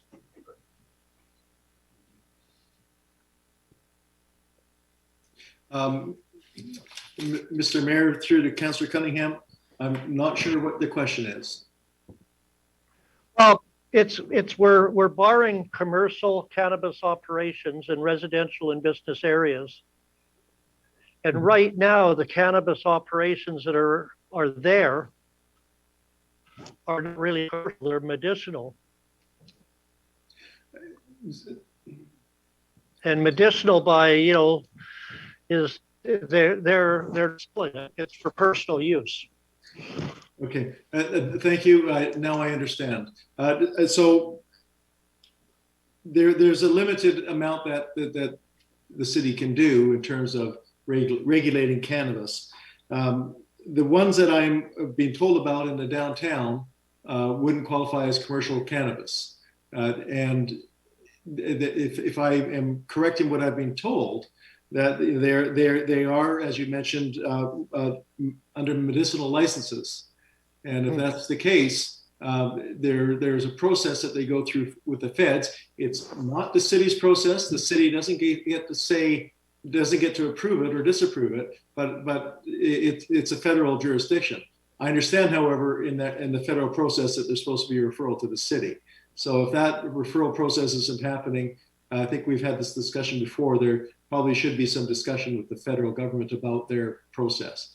But we don't have the ability to regulate the medicinal. That's federal jurisdiction. The feds have told us what we can do and can't. Mm-hmm. Yeah, to add to that, Councillor Cunningham, I believe that the licenses in the downtown are personal growth licenses that completely bypass any municipal jurisdiction. In fact, I believe under the Health Canada Act that they actually don't have to consult the community at all and can go in any location without any zoning bylaws. And this is actually a problem across Canada that I believe the federal government in 2021, this year, is bringing some amendments to the Health Canada Act that allows this situation to occur. Because we have zero authority. We are passing in this zoning bylaw and the official community plan that we do not want commercial cannabis in residential or downtown, and that is legally what we are allowed to do. But these particular operations completely fall under Health Canada, under federal jurisdiction. They are completely regulated by those. We have no ability to enforce. It is definitely a frustrating process for us on councils across this nation. I've talked to other mayors who are dealing with the same problem. So this is one of those situations where we need the community who are concerned about this to contact your MP, Taylor Bachrach. He is actively working on this problem. But right now, the best we can do is ban commercial cannabis in the downtown and retail and in residential. And that is what we legally have the authority to regulate. But the rest of that is something we cannot do. We've relayed this information back to the federal government, to the RCMP, and to our MP. It's a very difficult situation, but it is what it is. And I know that the federal government is aware of the problem because many communities are making the same kind of noise. In the meantime, there's nothing much we can do in terms of enforcement around those issues as well, other than unsightly premises, which we are moving forward with our bylaw enforcement plan. Letters have been sent. Now there's been follow-up. There's a few properties in the downtown that are starting to get enforcement letters. We have made that commitment to follow through on that. So those are all moving forward. But that particular issue in terms of our zoning bylaw, there's nothing legally we can do to avoid that situation other than engaging with the federal government and dealing with what is a Canada-wide issue at this point. So I would direct the community to speak to our MP, let them know that this is a concern of yours as well as ours. We have definitely let them know that this is a concern. And we will do our best to deal with the situation, hopefully find some sort of resolution with the federal government sometime this year around that problem. But for now, I think we're council's in agreement that we wouldn't want to see any commercial cannabis in downtown or residential areas. And that's why we're putting this in the zoning bylaw. I mean, if we had the choice, I don't believe we would allow anybody to do those things in any of those buildings. And it's a shame that the federal government, there is some weird loophole in Health Canada that allows people to have personal licenses be in any location, including residential zones, and they take it out of our hands. It's just one of those, some legislation wrote somewhere without thinking, and now all of Canada is dealing with that problem. But however, I know through Health Canada that they are aware there's a massive problem, and they do know that there's an amendment that needs to be made, and I'm hoping that they will come and solve that problem. But for now, we'll continue to engage our MP, and I hope the community will engage the MP as well. So that's, I think, as much as we can say at this point around that particular issue. So we're putting the intention out as a council that we do not approve of that. And we have let the federal government know that we have done the same, and we are legally doing what we can by putting in the zoning bylaw that we do not allow these things at a commercial level. However, their classification don't qualify as commercial for some reason. So this personal medical thing is kind of a interesting loophole for some reason. So I hope that answers that question. And yeah, it's frustrating. There's no doubt about it. Okay, other comments about the OCP? Councilor Morrow. Thanks, Mr. Mayor, and for that context as well. That's helpful to know. I've talked at length. You guys have all heard me over the last number of years talking about why I think we need a new official community plan, and I'm not going to repeat myself now that we've gotten this far in the process. But I wanted to come up with one example, because I know I've said a few times, and even in the first couple of readings, asking the question of what's the difference between saying we should do something versus we will do something, or we wish to do something, or we may wish to do something, and how incredibly important language is. The one example that I would point to on what I think is a fundamental shift in this new official community plan is the difference between wishful thinking and deliberate planning. And let's use the airport access as an example. When I look back at the 2007 official community plan, they're still talking about a fixed link to Digby Island at Casey Point, just south of where the container terminal is. I mean, if that's not an example of wishful thinking, I do not know what is. I think anyone who's still holding out hope that $1 billion plus bridge is going to be built to serve 12,000 people to an airport and a community of 50 people in Dodge Cove is completely unrealistic. And so when you look at the fundamental changes that we're talking about now with airport access, that to me is a massive shift from, we may wish to consider a fixed link to Digby Island versus we are going to enact these specific changes to improve airport access. So looking high level at the official community plan, in my opinion, this is the biggest, boldest rethink of the city's official community plan or community-wide plan since the original 1908 Breton Hall plan. When you look at the Vision 2030 document and what Larry Beasley and his associates helped us see was that our downtown was 3 times too large in terms of its footprint. And we needed to cluster our commercial development around the existing success story of Cow Bay. That fundamentally, I think, changed the way that people can see what the future of Prince Rupert looks like. That one of our greatest assets is actually what we consider a massive liability, which is Lot 9 down in Cow Bay. That's going to be a key to our future. So I'm really incredibly excited to see that incorporated in the new OCP. The new building height framework is going to take into better account the really unique topography of our downtown. It's not just one flat building area. Adding of residential density in Midtown, I think, is incredibly innovative. And the more feet on the street we can get, the better our downtown is going to be. When I look at the 1908 Bretton Hall plan, you overlay it with what our city looks like. It's incredibly comparable, even 110 plus years later.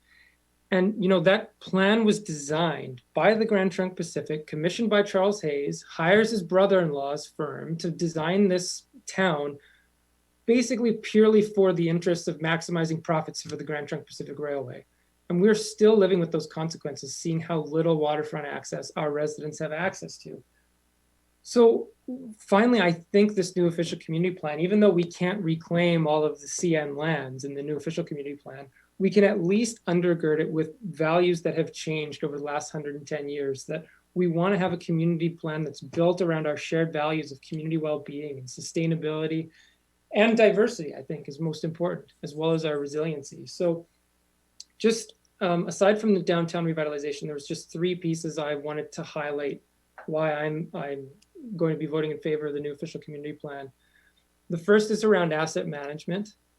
We all know that those of us who were elected in 2015, and even Councillor Adey and Councillor Skelton-Morven have gotten a really strong taste of this, of what a $300 million infrastructure deficit looks like for a community with a $30 million a year budget. Without setting annual goals for replacement, we inherited a problem that will take a generation or more to fix. And I hope with this new official community plan, with the commitments that we've made to save enough money for life cycle replacement of the new assets that we install, that will help us avoid being the ones to hand off an even larger infrastructure deficit to the next generation. That to me is a fantastic inclusion in the new OCP.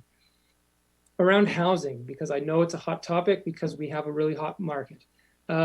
Multifamily development permit guidelines is something that we have been operating without for far too long. Seeing those incorporated is hugely positive in my mind. And the second piece, again, going back to the difference between we may wish to consider versus what we will do, is actually articulating specific targets for the number of new housing units that we want, the diversity of those types of housing units, but also where we want them to be situated. That's incredibly specific. And then the last piece, which I think is arguably the most important piece and has already informed some of our discussion, is around sustainability more generally, larger than food systems and food security, but sustainability in general, and how we want to try to leave a city for the next generation that's better than the one we inherited. A really small example, just look at the curbside recycling and what we approved tonight. I mean, if we're committing in this new OCP to meet the Paris Agreement targets, that's something to me I think is worth celebrating. And our community energy and emissions plan said clearly that waste diversion was the single most impactful action that the city could take to trying to realize that goal. So we're taking a small step in that direction.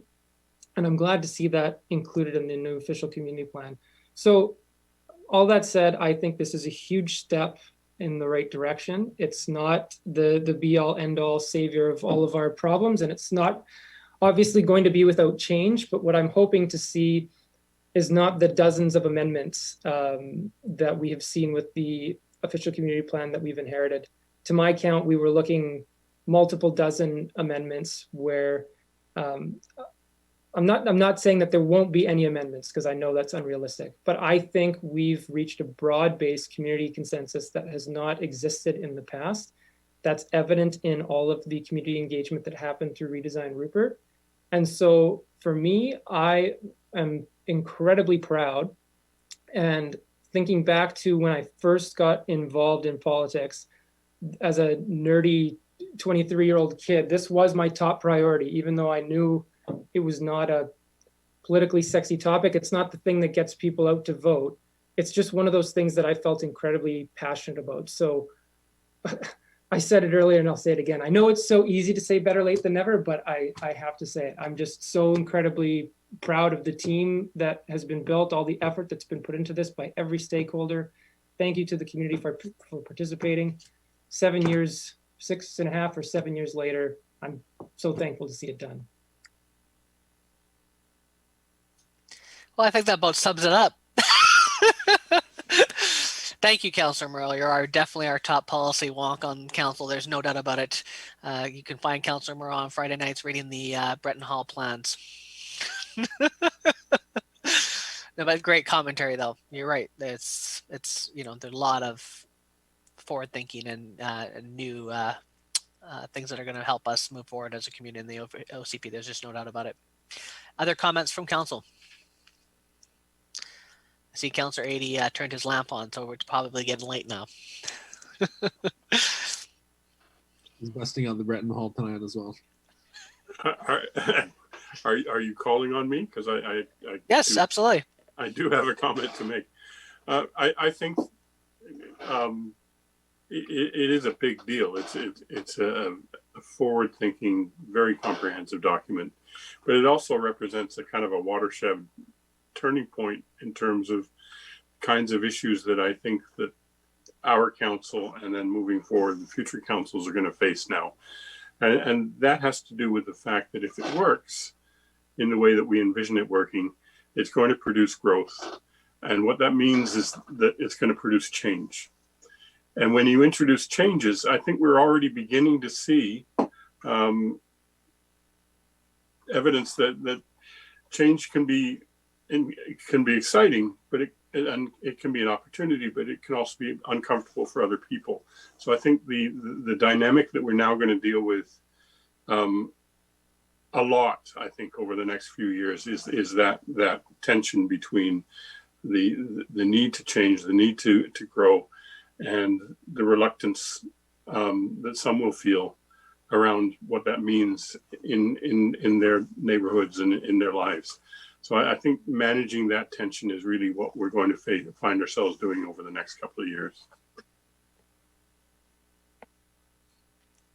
Any other comments about the OCP?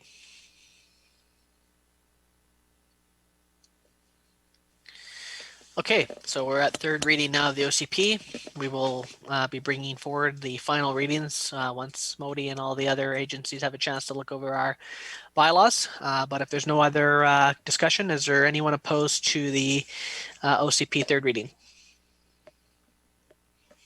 Okay, that's motion's carried. Just a quick housekeeping thing. We needed to make a change to a resolution that we've already created where we actually let's one moment here. DP 2106, we said to move forward with public notification, but actually that was already done. It actually needs to be adopted for that one. That was the 608 6th Avenue East. So if we can make a amendment or a change to that, I'm not sure who moved and seconded, but we might want to just do another move and another second to approve that DVP. So moved by Councillor Randhawa, seconded by Councillor Niche to actually approve DVP 2106 608 6th Avenue East. Any other comments about that one? Okay, anyone opposed? Motion's carried. Okay, I'll open up to any reports or messages or inquiries from members of council. Councillor Randhawa. Yeah, thanks, Mr. Mayor. So big day today. Again, I would like to congratulate Pamela and their team for grand opening, and feel very proud to be part of play a role in this incredible project, and looking forward to many years of safe operation of this facility. Thank you, Pamela. Thanks to you, Councillor Randhawa. Other comments from council? Councillor Niche. Yeah, I'll say the same thing as Councillor Randhawa. I took the other day. I actually took a drive out to Port Edward and watched the first ship come in through Porpoise Channel and to Porpoise Harbor and get to the dock. And I stopped in a few different places in Port Ed to watch it. And it's a monumental day. And hopefully it's just a beginning for what's going to happen for us on Watson Island. They're just a portion of the island. And I look forward to more things happening out there and building that tax base even more for us. More revenue for our community to make us get at some of these infrastructure problems a lot faster. And then one more thing I just wanted to mention, and I had mentioned this in the past again, and we're coming upon that time where it's almost time to paint the lines again. And I just want to stress it again that I think we really should move towards trying to do this later in the year. I see like there is so many places where the lines have just disappeared, and that's once again probably due to the environmental paints being used. And for us, it's easy to cross the street in the summertime and be seen when it's light till 11 o'clock at night. We need those lines in the wintertime, and I think we need to move towards not painting those lines in April, but painting those lines in July or August so that they do get us through the winter. So I just wanted to bring it up again because I know that contract will be probably going out soon to be painting our lines. And I noticed it today in a few spots, and I just thought I'd bring it up again. Thank you. Councillor Cunningham. Councillor Monroe brought it up as it's sort of a priority as bylaw enforcement. Where are we with the downtown litters that went out around 2 months ago, and what's the follow-up on that? Ms. Miller?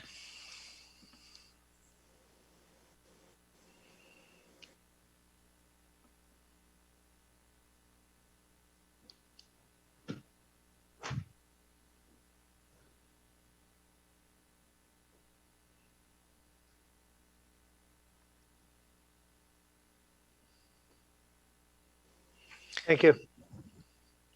And just to add then, so we have to do a process of reasonable notification until the point where we can actually do our own enforcement, like cleaning up properties and things like that on our own accord, and then putting them on people's taxes. If you want to go to that level, they have to have a reasonable chance to meet the bylaw requirements. So the multiple letters and multiple notifications are required at first to give the business owners a reasonable chance to make the changes. And then once enough notifications have been made, then the bylaw team can make a decision on the next steps from there. So we got to follow the legal process, but it is our commitment to start moving forward with the cleanup of the community. Downtown businesses are the first priority, but I know that if we see some success there, that we will then move into other parts of the community in the residential areas as well. So you can see it as a multiple year plan, but we got a team committed to do it, and Ms. Miller is on top of it. Any other reports from council? Councilor Moreau. I just wanted to add on to the congratulations to Pembina. I didn't actually realize until this very moment that it is kind of a cool, or to use Councillor Ady's term, kind of a cool watershed moment that the same day that they do their virtual ribbon cutting ceremony is the same day that we're adopting a new official community plan. But we've all heard that old saying that money talks and BS walks. So all I wanted to add on the Watson Island file was how incredibly heartening it is to think about how far that particular site has come. Looking back just a few years, it's costing taxpayers $90,000 a month.